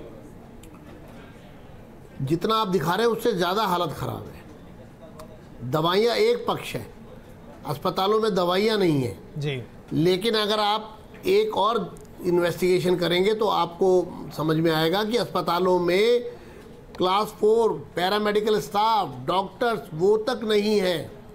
अस्पतालों से में दवा, सीपीए का जो मामला है जी, अभी जैसे डॉक्टर किरण वाले बता रही थी, सीपीए पहले भी था जी, लेकिन डिसेंट्रलाइजेशन ऑफ परचेजेस था, जिसमें अस्पताल के एमएस को एक अथॉरिटी थी और वो दवाइयाँ वहाँ पर इमरजेंसी में बिल्कुल करा सकते। आइए इसके बाद आपको दिखाते हैं कि ऐसे अस्पताल की असलियत जो न सिर्फ उत्तर भारत के लिए महत्वपूर्ण अस्पताल है, बल्कि जिसे दिल्ली का एम्स कहा जाता है। हम बात कर रहे हैं जीबी पंत अस्पताल की। ये जीबी पंत हॉस्पिटल है जिसकी गिनती दिल्ली के बड़े अस्पतालों में होती है। यह अस्पताल दिमाग, दिल, पेट की बीमारियों के इलाज के लिए जाना जाता है। दिल्ली ही नहीं बल्कि हरियाणा और उत्तर प्रदेश से भी हजारों मरीज बेहतर इलाज की उम्मीद में रोज यहाँ पहुँचते हैं। इस अस्पताल में दिल और दिमाग की बेहद गंभीर बीमारियों की सर्जरी की जाती है। इस अस्पताल में अगर दवाई और इलाज के उपकरणों की कमी होगी तो सोचिए यहाँ आने वाले मरीजों की जिंदगी का क्या होगा। न्यूज नेशन की टीम अस्पताल में दाखिल हुई तो सबसे पहले नजर पड़ी एमआरआई काउंटर पर, लेकिन ये क्या, ये काउंटर तो बंद था। हैरानी की बात यह है कि यहाँ मौजूद नर्सिंग स्टाफ के सुनील तिवारी ने हमें बताया कि ये कई सालों से बंद है। यहाँ नहीं चल रहे हैं। अच्छा, यहाँ करते हैं, हाथों दे देते हैं ना। अगर आप बाहर के पेशेंट हो, दिल्ली के नहीं हो, एक साल बाद एमआरआई, अगर दिल्ली के हो, आधार कार्ड है तो 2 दिन के अंदर हो जाएगी। प्राइवेट में होगी लेकिन आपका पैसा नहीं होगा। हाँ, अपने घर पे लगाए हैं, तुम्हारे एमआरआई वहीं करेंगे। मतलब कि मशीन खराब है। हाँ, वही चीज तो सही नहीं करवाइए दोबारा। अब आप बोलो, दिल्ली सरकार उनकी है, उनसे बोलो। हम भी करवा चुके हुए, बाहर से पूछ रहे हैं, जिससे कभी यहाँ एकदम नहीं होता। यहाँ एकदम नहीं होता, तो एक बार हम लोग ना तो नंबर आप लोग ही देंगे। हाँ, अगर बाहर के पेशेंट है तो 1 साल, 1 महीना, 2 महीना मिलेगा जब तक पेशेंट ही नहीं रहने। और दिल्ली के हैं तो 2 दिन में हो जाएगा। तो ये तो इसीलिए बोला हूँ केजरीवाल को पढ़ो, ये मशीन नहीं सही करवा सकते। तो ये ऊपर से सैंक्शन होती है मशीन सही कराने। यार सही कराओ यार, नहीं लगवा लो, 8 करोड़ की मशीन आती है, लगवा लो। नहीं सैंक्शन ऊपर से नहीं आएगी मशीन। क्यों नहीं करवा सकते बताओ? 21 सेंटर को तुमने फ्री किया है, 21 सेंटर में पैसे नहीं दे रहे हो। यहाँ पर 3000 में होता था पहले, तुम 2830 रुपये ले रहे हो, प्राइवेट वाले लेते हैं सरकार से। कितना पब्लिक का फायदा हुआ है, 100-150 रुपये का। पब्लिक कितना धक्के खा रही है। दिल्ली वाले तो चलो करा रहे हैं, बाहर वाले क्या करेगा? यही मशीन लगी हुई है इसी बिल्डिंग में, मशीन नीचे बंद है वो। पहले 3 साल का मिलता था डेट, 3 साल। हाँ, लेकिन 21 सेंटर जब से फ्री हुआ है, दिल्ली का प्राइवेट वाला 21 सेंटर फ्री किया है, तब से 1 साल का मिल रहा है। 1 साल 1 महीना, 1 साल 2 महीना ऐसे। या तो पैसे बचा लो या मनी बचा लो, 2 काम यहाँ होता है। पैसे बचाना तो 1 साल इंतजार करो। अगर दिल्ली के नहीं हो तो दिल्ली को तो अभी बोलो, अभी करो, कल करो। एक ऐसा अस्पताल जिस पर दूसरे राज्यों के हजारों लोगों की उम्मीद टिकी हो, वहाँ MRI जैसी मशीन खराब हो और सरकार इस बात पर खुश हो कि दिल्ली के निवासी को 2 दिन में ही MRI की सुविधा प्राइवेट से मिल जाएगी, तो सवाल तो खड़े होते हैं। जीबी पंत पहले से ही दिल्ली के आसपास के राज्यों के गंभीर मरीजों के लिए एक लाइफ सपोर्ट सिस्टम की तरह रहा है, लेकिन MRI जैसी लाइफ सेविंग मशीन साल भर से खराब है। डॉक्टर साहब हैं क्या? ये MRI के लिए पता करना था जी। क्या पता करना? MRI करानी थी दरअसल। मैं एक पेशेंट है गाजियाबाद से, वो यहाँ के लिए रेफर किया है डॉक्टर ने। MRI के लिए? हाँ, खाली MRI के लिए? हाँ, MRI नहीं, इलाज भी कराना है उनका। इलाज के लिए पहले आपको डॉक्टर की फाइल बनानी पड़ेगी, जिस डिपार्टमेंट ने रेफर किया है वहाँ से फाइल बना के फिर यहाँ पर दिखाना पड़ेगा। दिखाने के बाद वो अगर कहेंगे तो MRI की डेट के लिए यहाँ। अच्छा, नहीं उनका खैर इलाज तो चल ही रहा है काफ़ी पहले से। अब वो थोड़े से पुअर हैं तो पैसे की दिक्कत है, तो उन्होंने यहाँ पे रेफर ले लिया। कोई बात नहीं, दिल्ली का आधार कार्ड होगा तो बाहर से फ्री हो जाएगा, नहीं तो यहाँ से तो है। दिल्ली का आधार कार्ड अगर होगा तो यहाँ पर फ्री हो जाएगा। अच्छा, और अगर गाजियाबाद का है? गाजियाबाद का तो भी फ्री हो जाएगा, लेकिन तारीख थोड़ी लंबी। अच्छा, तारीख मतलब कितनी? 1 महीने में है? 1 साल। 1 साल का? तब तक तो भाई साहब हालत खराब हो जाएगी। डॉक्टर को दिखाओ, अगर वो ज़्यादा ठीक होंगे तो भर्ती कर लेंगे तो जल्दी हो जाएगा। तो ऐसा क्यों? मतलब कि भाई वो तो मैंने क्या बताया, अगर ज़्यादा सीरियस होंगे तो उन्हें भर्ती कर लेंगे, जल्दी हो जाएगा। अच्छा, पहले डॉक्टर को दिखाओ फिर आगे की कार्रवाई बताएंगे। अभी तो पहले डॉक्टर को। तो फिर जैसे डॉक्टर साहब MRI लिख देंगे तो फिर ये MRI तो यहीं पे हो जाएगी ना हमारी? हमारे यहाँ से तारीख मिलेगी, लोकनायक अस्पताल में MRI होगा। अच्छा, लोकनायक में? अच्छा, यहाँ पे नहीं होती? मशीन नहीं। अच्छा, यहाँ पे मशीन नहीं है। अच्छा, यहाँ ये भी गौरतलब है कि दिल्ली सरकार के अधीन 26 अस्पतालों में से सिर्फ 2 ही हॉस्पिटल में MRI मशीनें थी, और उनमें से भी जीबी पंत जैसे हॉस्पिटल की MRI मशीन लंबे अरसे से खराब पड़ी है। इसको ऑफिशियली जानने के लिए RTI एक्टिविस्ट DN श्रीवास्तव ने RTI लगाई और सरकार ने भी लिख कर दे दिया कि MRI मशीन खराब है। देखिए, हमने जीबी पंत हॉस्पिटल में एक ऐसी RTI लगाई जिसमें मैं जानना चाहता था कि कितने इक्विपमेंट्स वहाँ पे काम कर रहे हैं जिससे मरीजों को फ़ायदा पहुँच रहा। उसके तहत जब इन्होंने जवाब दिया तो बहुत बड़ी चीज़ एक सामने खुल के आई। जो RTI में क्लियर कट लिख रहा कि जो MRI मशीन है वो सन 2016 से अब तक रिपेयर नहीं हुआ और ख़राब पड़ा है और रिपेयर होने के काबिल भी नहीं है। वहाँ के डॉक्टरों से बात करने के बाद मुझे ये भी पता चला कि उन्होंने कई बार इसका रिक्विजिशन दिया है कि नई मशीन खरीद के लाई जाए, लेकिन उस पर कोई तवज्जो नहीं दिया गया आज तक। किसी भी एक्सीडेंट के बाद अगर मरीज को सही समय पर MRI मशीन मिल जाए तो एक्सीडेंट में मरने वालों की तादाद बेहद कम हो सकती है, लेकिन यहाँ तो मशीन होते हुए भी खराब है। अब चलते हैं दवाइयों की उपलब्धता की ओर। हम ये जानना चाहते थे कि क्या मरीजों के पर्चों पर लिखी सारी दवाइयाँ उन्हें पूरी मिलती है या नहीं। ये जानने के लिए हमने रुख किया अस्पताल की फार्मेसी का। यहाँ हमारी मुलाकात दवाई बांटने वाले फार्मासिस्ट से हुई। अभी ना हमारे पिताजी दवाई लेके गए थे इसकी इन्फेक्शन की, हार्ट में। कौन है? शाइना जी, शाइना कौन है? शाइना, लो दवाई ले लो अपनी। बेटे पूरी दवाई है? बाहर से भी आवेगी? नहीं है, दवाई है कुछ बाहर से, एक दो दवाई है, निशान लगा दिए देख लेना। अच्छा भैया मैं ये कहता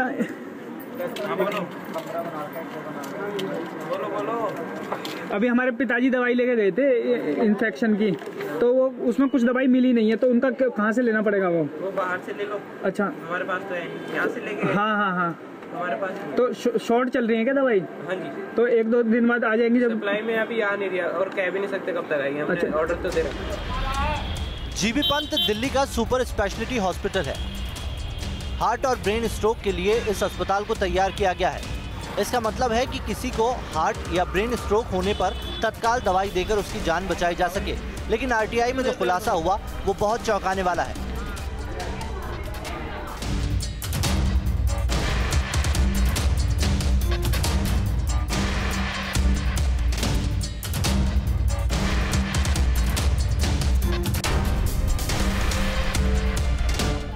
अब तक की पड़ताल में ये तो पूरी तरह साफ हो चुका था कि अस्पताल में एमआरआई मशीन खराब है और आरटीआई एक्टिविस्ट दावा कर रहे थे कि मरीजों के लिए दवाई का भी पर्याप्त इंतजाम नहीं है।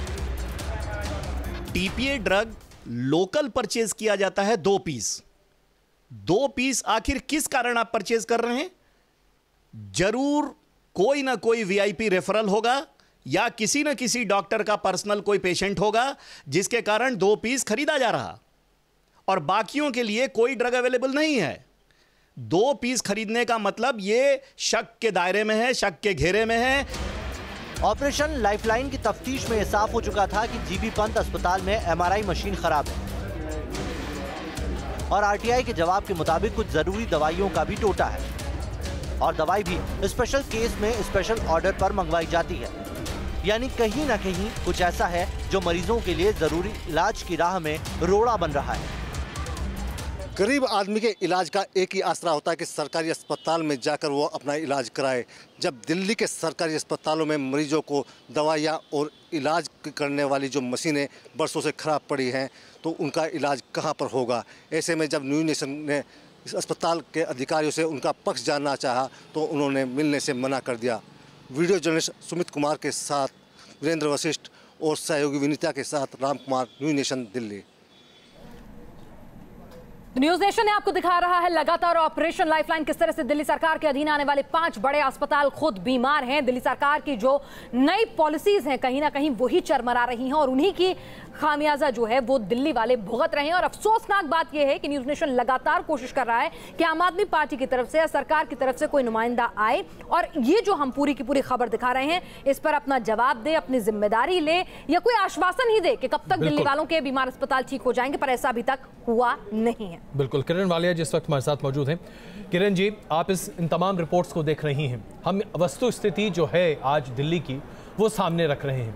हम आपसे जानना चाहते हैं कि अगर आज सरकार ये तय कर ले कि इस पूरी परिस्थिति को, इस पूरे परिदृश्य को बदलना है तो सरकार कर सकती है या नहीं?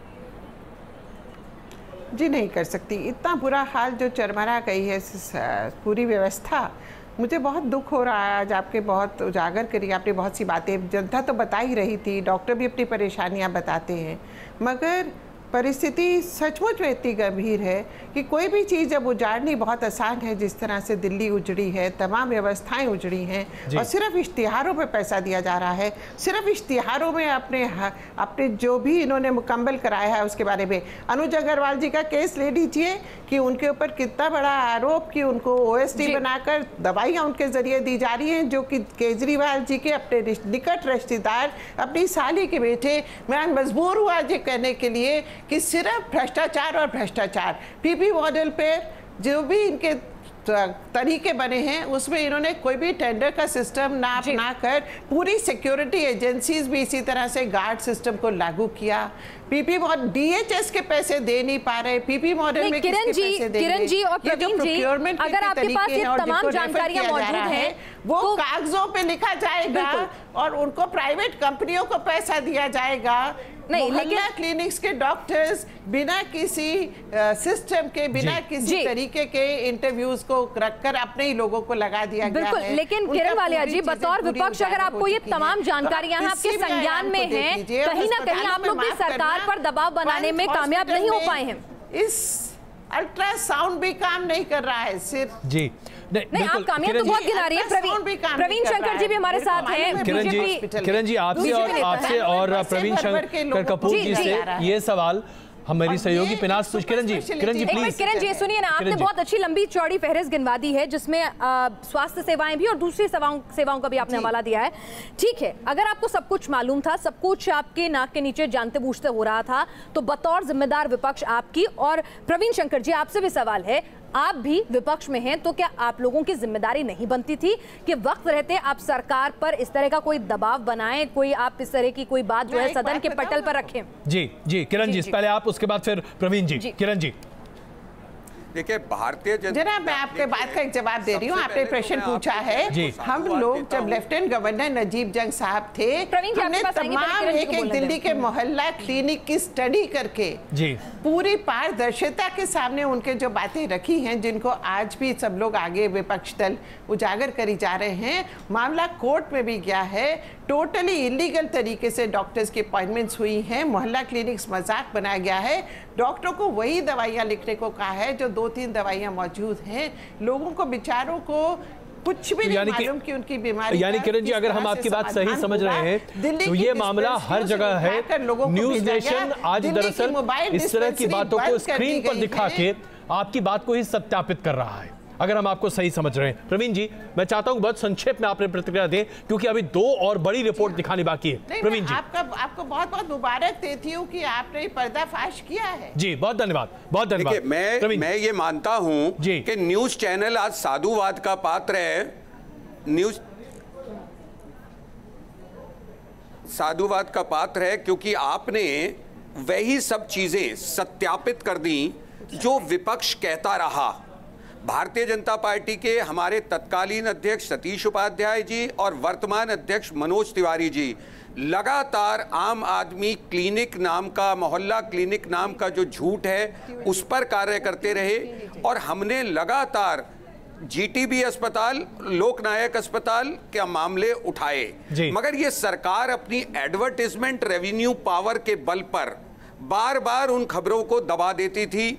आज जब आपने इसे टीवी स्क्रीन पर ला दिया है तो मैं ये आपको साधुवाद देता हूं इसके लिए, और ये विश्वास दिलाता हूं कि आपकी मुहिम अब यहीं नहीं रुकेगी। हमारे अध्यक्ष श्री मनोज तिवारी जी इसे तुरंत कल ही संभवतः उपराज्यपाल के समक्ष इस मुद्दे को लेके जाएंगे और इस सब की जांच कराई जाएगी। आपको ध्यान हो तो भारतीय जनता पार्टी ही वो पार्टी थी जिसने मुख्यमंत्री द्वारा अपने रिश्तेदार को और हेल्थ मिनिस्टर द्वारा अपनी बेटी को, चलिए मैं क्षमा चाहता हूं प्रवीण जी, मुझे आपको बीच में रोकना पड़ रहा है। अलका लांबा जी इस वक्त हमारे साथ फोन लाइन पर मौजूद हैं। अलका जी, हमें उम्मीद है कि न्यूज नेशन पिछले 1-1.25 घंटे से 4 अस्पतालों की वास्तविकता आपके सामने प्रस्तुत कर चुका है और आप इन सबको देख रही होंगी। हम आपसे जानना चाहते हैं आपकी प्रतिक्रिया क्या है? देखिए, मैंने बिल्कुल नहीं देख रही हूँ, मैं फोनों पर हूँ। आपका फोन आया कि मुझे फोनों पे आना है, मैं टीवी नहीं देख रही, मुझे नहीं मालूम आप क्या दिखा रहे हैं। पर मैं ये जानती हूँ दिल्ली के मुख्यमंत्री श्री अरविंद केजरीवाल जी और स्वास्थ्य मंत्री सत्येंद्र जैन जी लगातार, और इवन की दिल्ली विधानसभा की जो कमेटी है वो लगातार इन अस्पतालों के दौरों पर है, ये सुनिश्चित कर रही है। अलका जी, अगर ऐसी बात है तो मैं आपको थोड़ा सा ब्रीफ कर देता हूँ। अलका जी, मैं आपको हल्का सा ब्रीफ कर देता हूँ, प्लीज जरा सुन लीजिए। हमने अभी तमाम अस्पतालों में दवाइयों की कमी, उपकरणों के पूरे तरीके से काम न करने की स्थिति, डॉक्टरों की कमी, नर्सिंग स्टाफ की कमी और उसके साथ साथ सीपीए के बड़े गड़बड़ झाले के बारे में रिपोर्टें स्थापित की हैं, वो अभी हमने दिखाई हैं। और सीपीए के 2 डायरेक्टर्स न्यूज नेशन के कैमरे पर हैं, जो हम अभी दिखाने जा रहे हैं, जो बता रहे हैं कि पूरे प्रोक्योरमेंट प्रोसेस में बहुत बड़ा गड़बड़ झाला है। और अभी जबकि मुख्यमंत्री जी के दौरे के बाद दवाइयों की कमी की बात सामने आई, तो हमने माना कि यह उपयुक्त है कि इस पूरे स्टिंग ऑपरेशन और इस पूरे रिपोर्ट को हम सामने रखें, ताकि आम आदमी पार्टी की सरकार बेहतर से बेहतर कदम उठा सके। अब बताइए, ये हम आप कोशिश कर रहे हैं, आपने बेहतर कदम उठा सके इसलिए स्टिंग करके सच्चाई रखी। मैं पूरी उम्मीद करती हूँ ये स्टिंग दिल्ली के एलजी, जिनके अधीन एसीबी एंटी करप्शन ब्रांच आती है, वो बिल्कुल एसीबी आप एलजी को दीजिएगा। उम्मीद करती हूँ एलजी तुरंत इन पे कार्रवाई करेंगे कानून के तहत। जन लोकपाल केंद्र के ठंडे बस्ते में है और एंटी करप्शन ब्रांच जो है वो एलजी ने अपने अधीन ली हुई है। उम्मीद करती हूँ तुरंत कार्रवाई करेंगे। और जहां तक दिल्ली सरकार की बात है, पहले भी आपने देखा है बिल्कुल हल्के में नहीं ली थी इन चीजों को। अलका जी, तो आपसे क्या उम्मीद रखें कि हमने ये जो पूरी खबर ऑन कैमरा दिखाई, आपने कहा न्यूज़ नेशन एक जिम्मेदार चैनल है, ऑन कैमरा हम आपको दिल्ली के 5 बड़े अस्पताल जो दिल्ली सरकार के अधीन आते हैं उनमें तमाम अधिकारी, डायरेक्टर, MS, PRO, तमाम लोग ऑन कैमरा ये बात कबूल रहे हैं कि उनके पास दवाओं की कमी है, CPA की जो पूरी नीतियां हैं उनमें कमी की बात कह रहे हैं, अस्पतालों की मशीनें एक साल से खराब हैं, तर्क दिया जा रहा है इतने में तो नई मशीन आ जाती, आप प्राइवेट MRI कराने के लिए क्यों भेज रहे हैं। तो कई सवाल अस्पतालों के अधिकारी, MS, डायरेक्टर दिल्ली सरकार के ही उठा रहे हैं, और जब अपने ही भीतर से उंगली उठे तो कहीं ना कहीं कुछ तो दिक्कत होगी ना। नहीं, दिक्कत कुछ नहीं, दिक्कत बहुत है। जब तक पूर्ण राज्य का दर्जा नहीं मिलेगा, आधी चीजें इधर आधी उधर रहेंगी। यानी कि दिल्ली वाले बीमार ही रहेंगे अगर पूर्ण राज्य का दर्जा नहीं मिलेगा। हम ऐसे ही अस्पतालों में जाएं, दवाई नहीं मिलेगी और MRI नहीं होगा, कोई मशीन नहीं चलेगी। आपने ठीक कहा, यानी कि अगर पूर्ण राज्य दिल्ली नहीं बनता है तो हम बीमार रहें। इस तरीके से लोगों को सफर करने देंगे, ठीक कहा आपने। हम भी वही कह रहे हैं। अलका जी, मैं आपसे जानना चाहता हूँ, ये तमाम अस्पताल, अलका जी बड़े आदर से हम आपसे जानना चाहते हैं। देखिए, आप एक बहुत ही सम्मानजनक नेता हैं, ये बताइए कि ये तमाम अस्पताल दिल्ली सरकार के मातहत हैं, इसमें केंद्र सरकार का कोई लेना देना नहीं। हम बात कर रहे हैं GTB अस्पताल की। LG साहब ने अपने अधीन रखी है। टीचर की भर्ती हो, अलका जी, आप 300 करोड़ रुपए से ज्यादा, आप 300 करोड़ रुपए से ज्यादा तबादला हो, प्रमोशन हो, ये बिल्कुल LG के अधीन है। ये अधिकारी जब तक दिल्ली के चुने हुए मुख्यमंत्री के प्रति जवाबदेही नहीं होगी। अलका जी, मैं बड़े आदर से आपसे जानना चाहता हूँ, यहाँ पर पूर्ण राज्य का दर्जा कहाँ से आ जाता है? ये स्वास्थ्य सेवाएं हैं, आपके पास 32,000 करोड़ रुपए का बजट है। अलका जी प्लीज, अलका जी जरा हम थोड़ा रैशनल बात करें। अलका जी हम जरा रैशनल बात करें। मैं प्लीज जरा आपसे जानना चाहता हूँ, दिल्ली सरकार के पास 32,000 करोड़ रुपए का बजट है, LG के तहत केंद्र सरकार दिल्ली सरकार के साथ क्या कर रही है ये आम आदमी नहीं जानना चाहता, वो आपको वोट देता है। आप सुनिए तो सही प्लीज। आम आदमी जागरूक है, बिल्कुल, लेकिन अलका जी जरा सवाल तो सुनिए। ये वो अस्पताल है जो आपके फंड से चलते हैं तरीके से। अलका जी, इन अस्पतालों में LG का कोई हस्तक्षेप नहीं है। स्वास्थ्य मंत्री, मुख्यमंत्री के पास ये पूरा बजट है एलोकेट करने का, इसमें केंद्र का कोई अप्रूवल नहीं चाहिए होता। ये पैसा जैसा कि आप अपने इख्तियारों पे खर्च करने के लिए पूरी तरह से आजाद है, वैसे ही ये पैसा आप खर्च करने के लिए आजाद है। अलका जी प्लीज, अलका जी मैं बहुत विनम्र आग्रह आपसे कर रहा हूं। देखिए, ये दिल्ली सरकार के बजट से अलका जी ने अपना फोन काट दिया है, जाहिर सी बात है उन्हें हमारा ये विनम्र आग्रह बहुत ज्यादा आक्रामक लग रहा होगा। नहीं, ये समझ में नहीं आता है कि अपने इश्तिहारों के लिए जो पैसा के लिए अप्रूवल चाहिए होता है वो LG को नहीं देना होता है, लेकिन जब स्वास्थ्य सेवाओं के अप्रूवल की बात आती है जो सिर्फ स्वास्थ्य मंत्री और मुख्यमंत्री को देना होता है उसके लिए LG याद आते हैं। बिल्कुल, लेकिन यहाँ पर जो बात निकल कर आ रही है उससे कम से कम एक बात तो स्पष्ट है कि शायद अलका लांबा के पास जवाब देने के लिए जवाब है नहीं, क्योंकि ये तमाम अस्पताल दिल्ली सरकार के मातहत दिल्ली सरकार के फंड से चलते हैं, इसमें केंद्र सरकार का कोई लेना देना नहीं है। कपिल मिश्रा जी, आप सरकार में रह चुके हैं, एक वक्त था जब आपसे भी जब तीखे सवाल पूछे जाते थे तो आप भी बहुत अलग अलग बयान दिया करते थे। खैर चलिए लेकिन मैं यहाँ नहीं, ये बात मैं मानूंगा कि आप फोन नहीं काटते थे, और मैं भी एक बड़े तीखे सवाल आपसे कई बार पूछ चुका हूँ। अब जरा ये बताइए कि आज जिस तरह से अलका जी ये तमाम मामले को एक दूसरी जगह ले जाना चाहती हैं, क्या वाकई में इसकी आवश्यकता है? भाई कोई दिक्कत है, कोई खामी है, उसे दूर करने के लिए कदम उठाना अपने आप में कोई गलत बात तो है नहीं। देखिए, एक चीज़ तो अलका जी ने स्पष्ट मान ली कि हेल्थ सिस्टम खराब है और LG जिम्मेदार है, तो केजरीवाल जिम्मेदार नहीं है, सत्येंद्र जैन जिम्मेदार नहीं है। तो जो ये मोहल्ला क्लिनिक के विज्ञापन है इसमें केजरीवाल सत्येंद्र जैन की फोटो क्यों लगाई जाती है? और आज जो आपने दिखाया है 5 अस्पताल ठप हैं, दवाई नहीं है, CT स्कैन नहीं है, MRI नहीं है, वेंटिलेटर नहीं है, पैरामेडिकल स्टाफ नहीं है। मैं केवल एक चीज पूछना चाहता हूँ, स्वास्थ्य मंत्री कुर्सी पर बैठा क्यों है, इस्तीफा क्यों नहीं देता?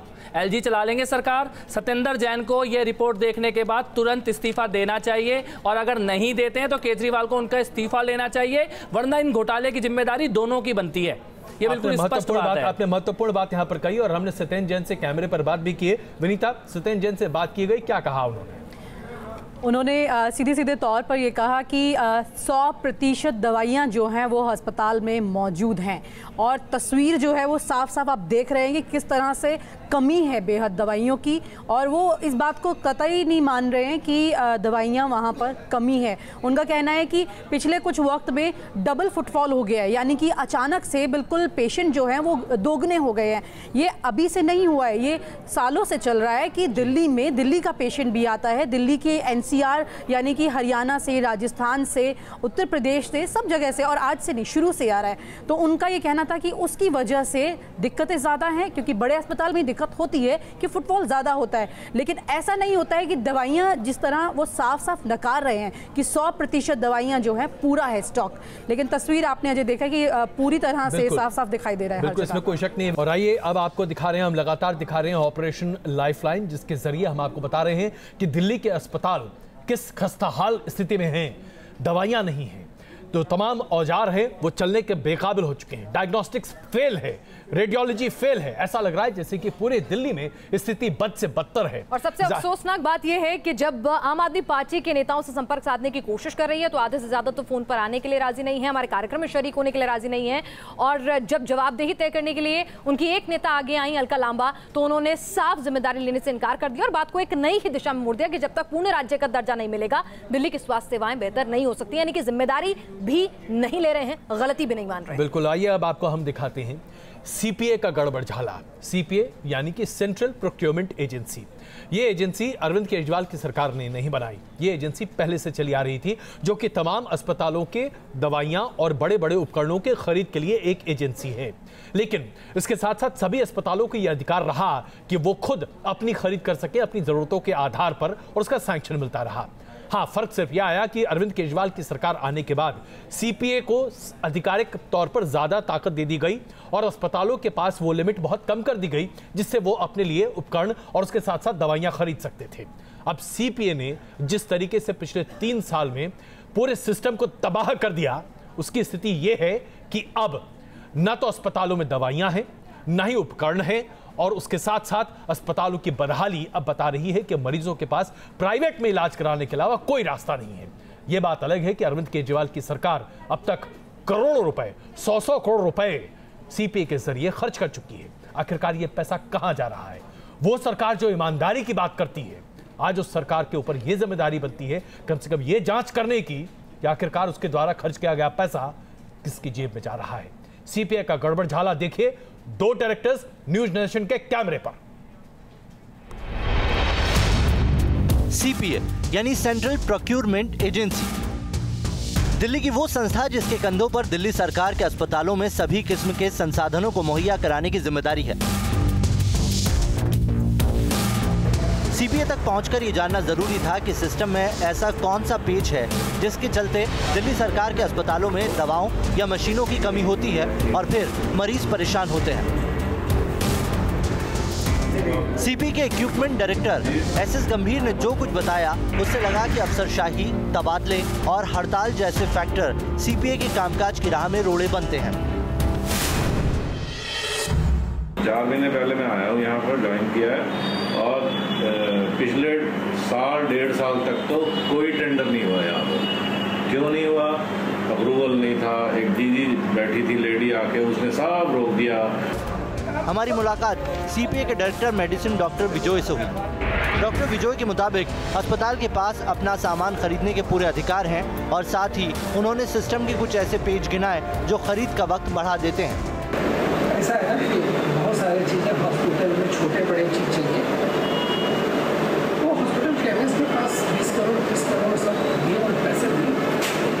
नहीं भी अभी पैसे दिए हैं तो हम उनको ये कहो कि आप खरीदो, बिल यहाँ भेज दो, हम लोग पे करेंगे। हमारे पास फंड वो कर सकते हैं। नहीं तो वो उनका पास अपना फंड है क्या अस्पतालों के पास? ना भी नहीं, तो वो हम तो देने को तैयार, अपनी जेब से थोड़ी खरीदेंगे। तो हम तो देने को तैयार है। हमारे पास 150 करोड़ है, उनके पास आएगा वो तभी। मेरे पास 150 करोड़ है, खरीदो, बिल फाइल में भेजो।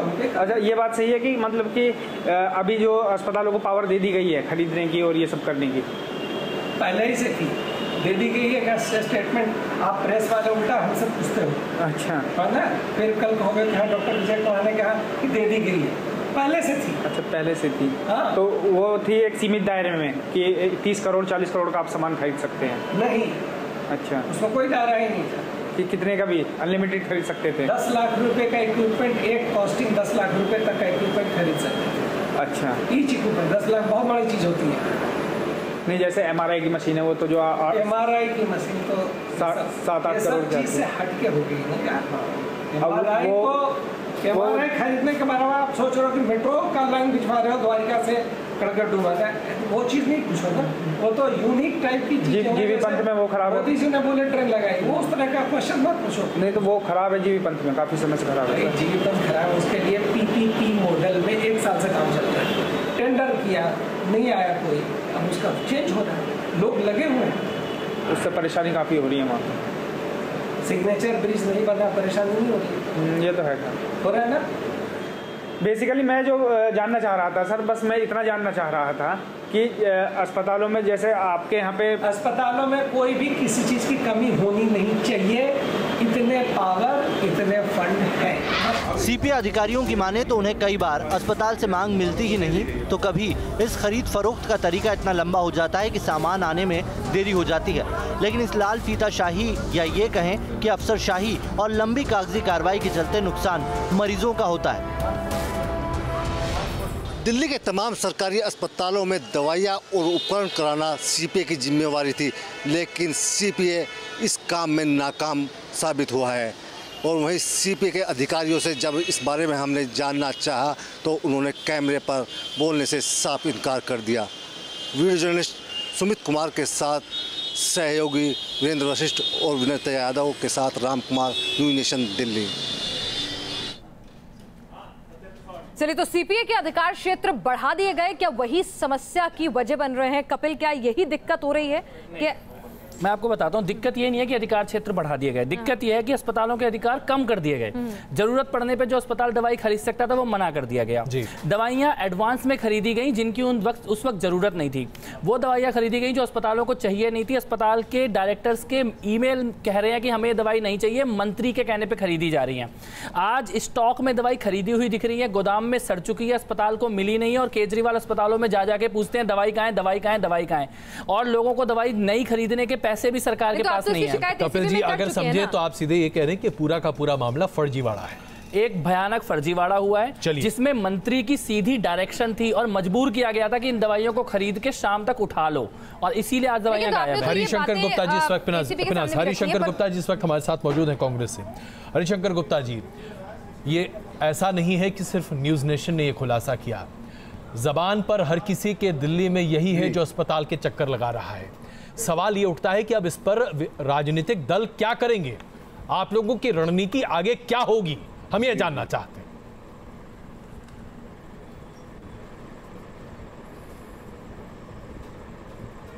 हैं। बिल्कुल सही कहा आपने, विपक्ष को बड़ी जिम्मेदारी के साथ में इस मामले को आगे उठाना चाहिए।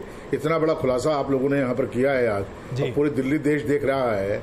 अगर इसके बाद भी अगर विपक्षी संज्ञान नहीं लेते हैं तो मैं समझता हूँ कि ये बड़ा गलत हो जाएगा। सारे विपक्षी दलों को मिलकर इसका संज्ञान लेना चाहिए जी, और इस मामले को गंभीरता से लेकर आगे बढ़ाना चाहिए। इसमें कोई शक नहीं। कार्रवाई हो सके। गुप्ता जी, बीजेपी आपसे कह रही है कि सबको साथ आके किसी किस्म की कमी के कारण से मरीजों को परेशानी हो रही है जी, वो ना होना चाहिए। बिल्कुल।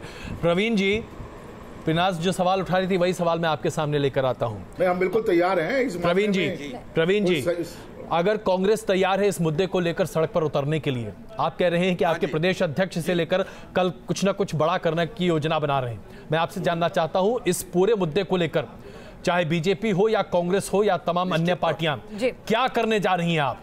प्रवीण जी और हरिशंकर गुप्ता जी, क्या आप साथ खड़े रहेंगे बीजेपी के, जैसा कि सहयोग की अपील वो आपसे कर रहे हैं? आप बिल्कुल निश्चित माने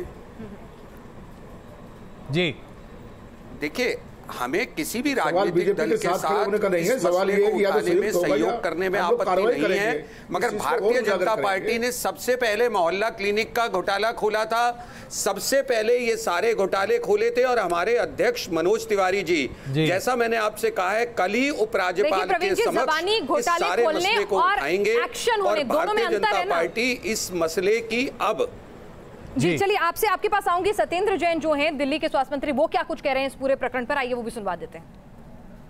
मैं वार्ड्स में भी गया, डॉक्टर से भी मिला, पेशेंट से मिला, सबसे बात की दवाइयाँ तो 100% मिल रही हैं, बट दूसरी समस्या यह है कि दिल्ली में पेशेंट्स बहुत बढ़ गए हैं। इससे बड़ा हास्यास्पद मामला और क्या हो सकता है। देखिए, ये है स्वास्थ्य मंत्री दिल्ली के सत्येंद्र जैन।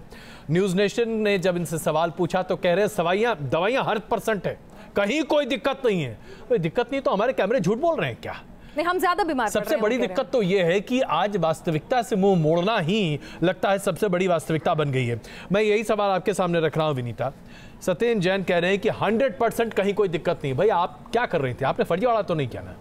बिल्कुल अजय, पहले मैं आपको दिखा देती हूँ कि दिल्ली सरकार बहुत कुछ कह रही है, खास तौर से स्वास्थ्य के इस पूरे सिस्टम को लेकर के। उसमें एक बहुत अहम बात है, जब ये कहा गया कि सीपीए पूरा देखरेख करेगी, उसको पूरा अधिकार दिए गए, तो बाद में और कई परेशानियां हैं। दिल्ली सरकार ने कोशिश की कि कहीं ना कहीं उसको ठीक करने की, लेकिन उसी के साथ दिल्ली के मुख्यमंत्री ने, स्वास्थ्य मंत्री ने एक हेल्पलाइन नंबर भी शुरू किया, ऐप भी शुरू किया, जिसमें आप अपनी दवाइयाँ जो हैं एक मैसेज करके नंबर पर वहाँ पर भेज सकते हैं और वहां से आपको सीपीए जो है वो खुद कॉल करेंगे और 24 घंटे के अंदर ये कॉल करके आपको दवाई का स्टेटस बताएंगे। मैं आपको बता देती हूँ, 48 घंटे हो गए हैं, मैंने इस नंबर पर, जो नंबर उन्होंने दिया है उस नंबर पर मैसेज किया, दवाई मैसेज की, लेकिन अभी तक मेरे पास ना कोई कॉल आया है ना कोई मैसेज आया है, जो कि साफ साफ दिखाता है कि कम से कम ये वाला सिस्टम ज़बानी जमा खर्च जो है और ऐसी सिस्टमिक फेलियर पूरा है, ये स्पष्ट है। यानी लोगों को ये दिखाने के लिए हम काम कर रहे हैं। देखिए, ऐप भी ले आए हैं और ऑन कॉल सेवा भी ले आए हैं, लेकिन वो ऑन कॉल सेवा भी काम नहीं करती है और जब अस्पताल में आप पैदल चलकर जाएंगे तो अस्पताल में भी दवाई नहीं मिलती है। यानी दोनों जगह पूरा का पूरा लैप्सेस है। और इसे और सत्यापित करने के लिए आइए अब आपको दिखाते हैं दिल्ली के प्रतिष्ठित अंबेडकर अस्पताल की हकीकत, और उसके बाद हम ये जानना चाहते हैं कि बस सरकार आगे क्या करना चाहती है।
क्या बोल रहे हैं? तो दवाई ये वाली ना वो कह रहे कि आपने बाहर से लो मैम। Excuse me ma'am.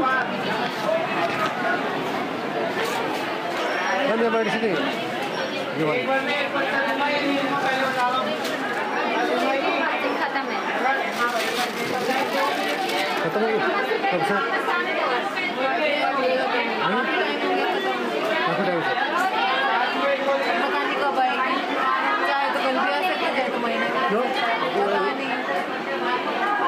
वो कितनी मेडिसिन खत्म हो गई सर?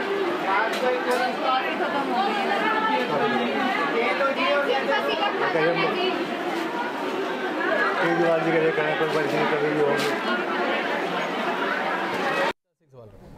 तो ये आपने देखा अंबेडकर अस्पताल की हकीकत की किस तरह से वहां पर भी दवाइयों की कितनी किल्लत है। विनीता, अब सवाल ये उठता है कि जिस तरह से आप और आपके दो सहयोगियों ने मिलकर ये सारी रिपोर्ट हमारे सामने प्रस्तुत की, अगर दिल्ली के तमाम अस्पतालों का यही हाल है तो सरकार के तमाम दावे तो बिल्कुल आधारहीन दिखाई देते हैं।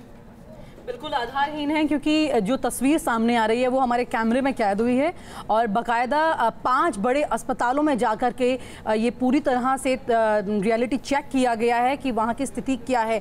और उसके अलावा ख़ास तौर से मैं आपको ये डॉक्यूमेंट्स भी दिखा देती हूँ जो कि डीडीओ अस्पताल के, हालांकि डीडीओ अस्पताल की पूरी तरह से हमने एक स्टोरी भी दिखाई है कि वहाँ पर क्या क्या कमियाँ हैं। और ये वो डॉक्यूमेंट्स है जहाँ पर साफ साफ दिखाई दे रहा है कि आई डिपार्टमेंट जो है वहाँ पर सर्जरी नहीं नहीं हो सकती है क्योंकि खास ज़रूरी दवाइयाँ जो हैं वो मौजूद नहीं हैं। यानी कि और ऑन कैमरा भी डीडीयू अस्पताल से डॉक्टर्स ने हमसे बात की है और ये बात बताई है कि वहाँ पर सर्जरी के लिए भी खास ज़रूरी दवाइयाँ यानी आँखों के ऑपरेशन जो हैं वो नहीं हो सकते हैं। मशीनें आप देख चुके हैं। जब ये छोटी चीज़ें और बड़ी दवाइयाँ सभी पूरी तरह से वहाँ मौजूद नहीं है तो सीपीए की क्या ज़रूरत थी, या उसको इतने अधिकार दिए तो अगर उसे बनाया गया, उसे जगह दी भी गई तो कम से कम वो पूरी निभाना चाहिए था कि अस्पतालों में दवाइयाँ पहुँच जाती, लेकिन वो नहीं पहुँच रही। मनोज तिवारी बीजेपी के प्रदेश अध्यक्ष इस वक्त हमारे साथ मौजूद हैं। मनोज जी, बहुत स्वागत है न्यूज़ नेशन पर आपका। लेकिन सबसे पहला सवाल, न्यूज़ नेशन लगातार पिछले 2 घंटे से 5 दिल्ली के बड़े नामचीन अस्पतालों की हकीकत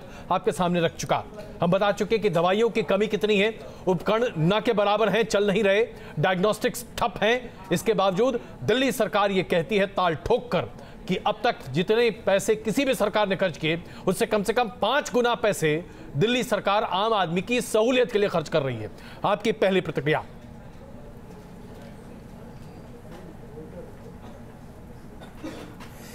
सबसे पहले तो मैं न्यूज़ नेशन को बहुत धन्यवाद देना चाहता हूं, अजय जी आपको, कि आपने इतना सेंसिटिव मुद्दा इसका खुलासा किया है। ये सरकार के खिलाफ जितनी हेल्थ सर्विसेज की बातें लगातार हम लोग उठा रहे हैं और हमें तो ऐसी आशा थी ही कि इनकी बातें सब खोखली हैं जी, लेकिन जो स्वास्थ्य मंत्री आकंठ डूबा है भ्रष्टाचार में, हमें हो सकता है इसमें आश्चर्य नहीं है कि इन्होंने बहुत सारे पैसे लाए हों, लेकिन क्या वो आम आदमी के लिए लगे? अब आपने तो स्पष्ट कर दिया जी कि ये जो दवाइयाँ नहीं हैं, लोग लाइन में खड़े हैं, अधिकारी बता रहे हैं, उनकी बातें उल्टी पुल्टी में पिछले 1.5 घंटे से आपकी न्यूज़ जहाँ भी था मैं देख रहा था जी। और ये अभी तो ये सरकार बिल्कुल हेल्थ सर्विसेज में नंगी हो चुकी है और मैं समझता हूं अब तो कम से कम अरविंद केजरीवाल जगे और स्वास्थ्य मंत्री को इसके लिए बर्खास्त करें। कल मैं एलजी से भी बात करूंगा, मेरे प्रवक्ता ने आपको बताया भी। मैं आपको धन्यवाद करता हूं और इस पूरे घटना को दिखाने के लिए आपका धन्यवाद। कल हम इस पे एलजी साहब से मिलेंगे और इसमें क्या कार्रवाई हो सकती है अरविंद केजरीवाल जी से मिलके करना चाहते हैं, ऐसे करने के लिए हम जाएंगे। मनोज जी, एक बड़ा सवाल यहाँ पर है।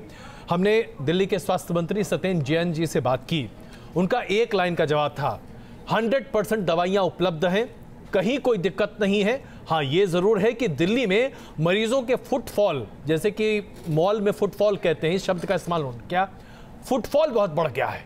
हम आपसे जानना चाहते हैं, इसमें कोई शक नहीं है कि दिल्ली में आसपास के कई राज्यों के कई मरीज इलाज के लिए आते हैं, तभी तो दिल्ली के अस्पताल इतने प्रतिष्ठित हैं। इसके बावजूद अगर ये स्थिति है तो हम इसे किस नजरिए से देखें? और स्वास्थ्य मंत्री का ये बयान कि 100% दवाइयां उपलब्ध हैं, तो फिर किस पर भरोसा किया जाए?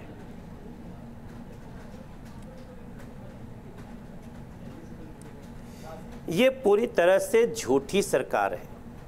अभी मैं देख रहा था आपके इस न्यूज़ के बाद झूठी आप करके एक लोग ऐसा चला भी रहे हैं। मैं आपको एक जानकारी देना चाहूँगा अजय जी।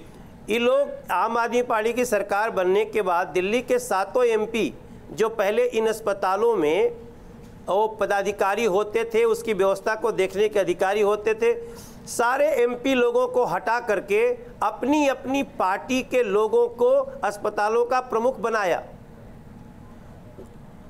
तो ऐसी सरकार जो इस प्रकार से हेल्थ सर्विसेज को प्री प्लान्ड लूटने में लगी हो और आम जनता की कोई चिंता नहीं, ये निश्चित रूप से ऐसी सरकार को अपने पद पे बने रहने का अधिकार नहीं है। आज मुझे स्पष्ट हो। मनोज जी, आप ये बातें लगातार बतौर विपक्ष बीजेपी जो है इन मुद्दों को लगातार उठा रही थी, कह रही थी कि स्वास्थ्य सेवाएं जो है चरमरा रही हैं, लेकिन अब न्यूज़ नेशन ने ये जो तमाम चीजें हैं वो कैमरे पर भी लाके रख दी हैं हमारे सामने, लोगों ने कैमरे पर कबूला है। तो इसके बाद तो जो विपक्ष के आरोप थे, जो जनता की समस्याएं थी, उन्हें और ज्यादा बल मिल गया है। तो ऐसे में अब आपको लगता है कि स्वास्थ्य मंत्री अपने पद पर बने रहने के लायक हैं? 5 के 5 बड़े अस्पताल जो हैं वो बीमार नजर आ रहे हैं हमारी इन रिपोर्ट्स में।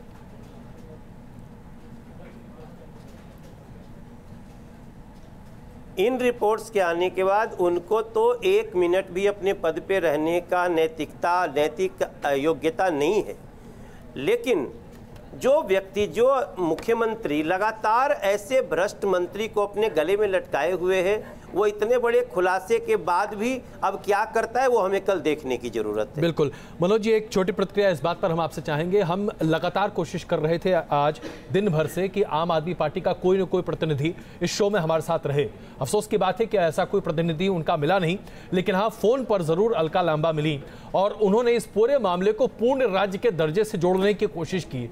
हम आपसे जानना चाहते हैं कि वो तमाम अस्पताल जो दिल्ली सरकार के मातहत हैं, जहां पर केंद्र सरकार का कहीं कोई दखल नहीं है, ऐसे मुद्दे पर केंद्र और सरकार के बीच की तनातनी को लाकर क्या वाकई में आम आदमी पार्टी की सरकार और उनके तमाम विधायक लोगों के साथ इंसाफ कर रहे हैं?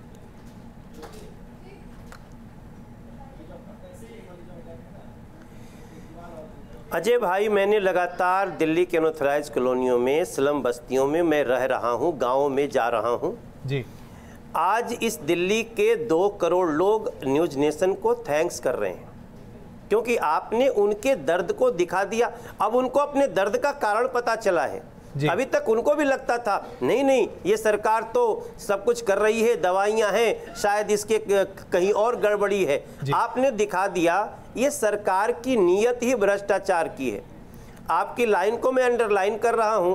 अगर सरकार कहती हमने बहुत सारे पैसे दिए, तब तो इसमें एक और बहुत बड़े भ्रष्टाचार का स्पष्ट झलक आ रहा है, क्योंकि पैसे आए होंगे लेकिन आम आदमी के यूज के लिए दवाइयां नहीं मिली और जो व्यवस्था है वो आपके समक्ष है। सो मैं 2 करोड़ लोगों के तरफ से जो धन्यवाद आपको है उसका भी समर्थन करता हूं। बहुत बहुत धन्यवाद। कल हम जो करेंगे आप वो देखेंगे। कल हम एलजी से मिलेंगे।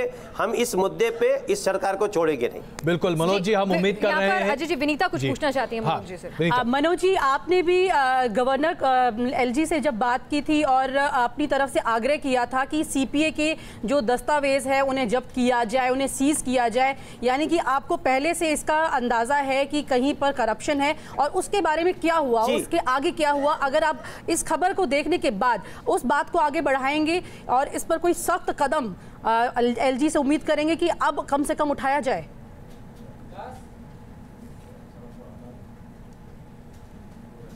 हम इसीलिए कल मिल रहे हैं। आपको धन्यवाद, आपने मेरे उस पत्र का जिक्र कर दिया। मुझे पहले से डाउट था कि इन लोगों के जो डॉक्यूमेंट्स हैं उनको जब्त किया जाए, क्योंकि इसमें एक बड़े भ्रष्टाचार का गुंजाइश है और कहीं वो इसमें डिस्टरबेंस न कर दे, और आज वो आपने लोगों के समक्ष ला दिया। बिल्कुल, इसमें मैं एक लाइन जोड़ना चाहूंगा जी। ये जो डॉक्यूमेंट्स वाली बात है, ये अश्विनी कुमार विजिलेंस के हेड हैं, जो जिनके पास ये सारी फाइल और डॉक्यूमेंट आए, और जैसे ही अश्विनी कुमार ने जांच शुरू करी, केजरीवाल सरकार ने विधानसभा में अश्विनी कुमार के खिलाफ ही जांच शुरू कर दी और उनको बेईमान कहना शुरू कर दिया, जो कि इस वक्त विजिलेंस की सारी फाइलों की जांच जिनके पास है। तो ये पूरा मामला जो है जैसे से खुलकर निकल रहा है, तो कई सारे सवाल खड़े हो रहे हैं। उन सवालों का जवाब जानने की न्यूज नेशन ने आम आदमी पार्टी के नुमाइंदों से भी पूरी कोशिश की, सरकार के नुमाइंदों से भी लगातार हमने मेल से, फोन से संपर्क साधने की कोशिश की, लेकिन उन्होंने ना तो जिम्मेदारी ली ना जवाब दिया। बिल्कुल, और हम अब बस इतना कहना चाहते हैं, हम चाहते हैं कि स्वास्थ्य सेवाओं में जल्द से जल्द सुधार हो। सरकार की टीका टिप्पणी हमारा मकसद नहीं है। सरकार अगर अपना काम चुस्ती और दुरुस्ती से करे तो शायद उसकी टीपा जरूरत नहीं है, लेकिन आवश्यकता है आम आदमी तक सरकार का पैसा पहुंचे। यही बड़ी बात है और इसी को लेकर इस बड़े खुलासे के साथ हम उपलब्ध हुए। बहुत धन्यवाद आप सबका इस चर्चा में शामिल होने के लिए। धन्यवाद।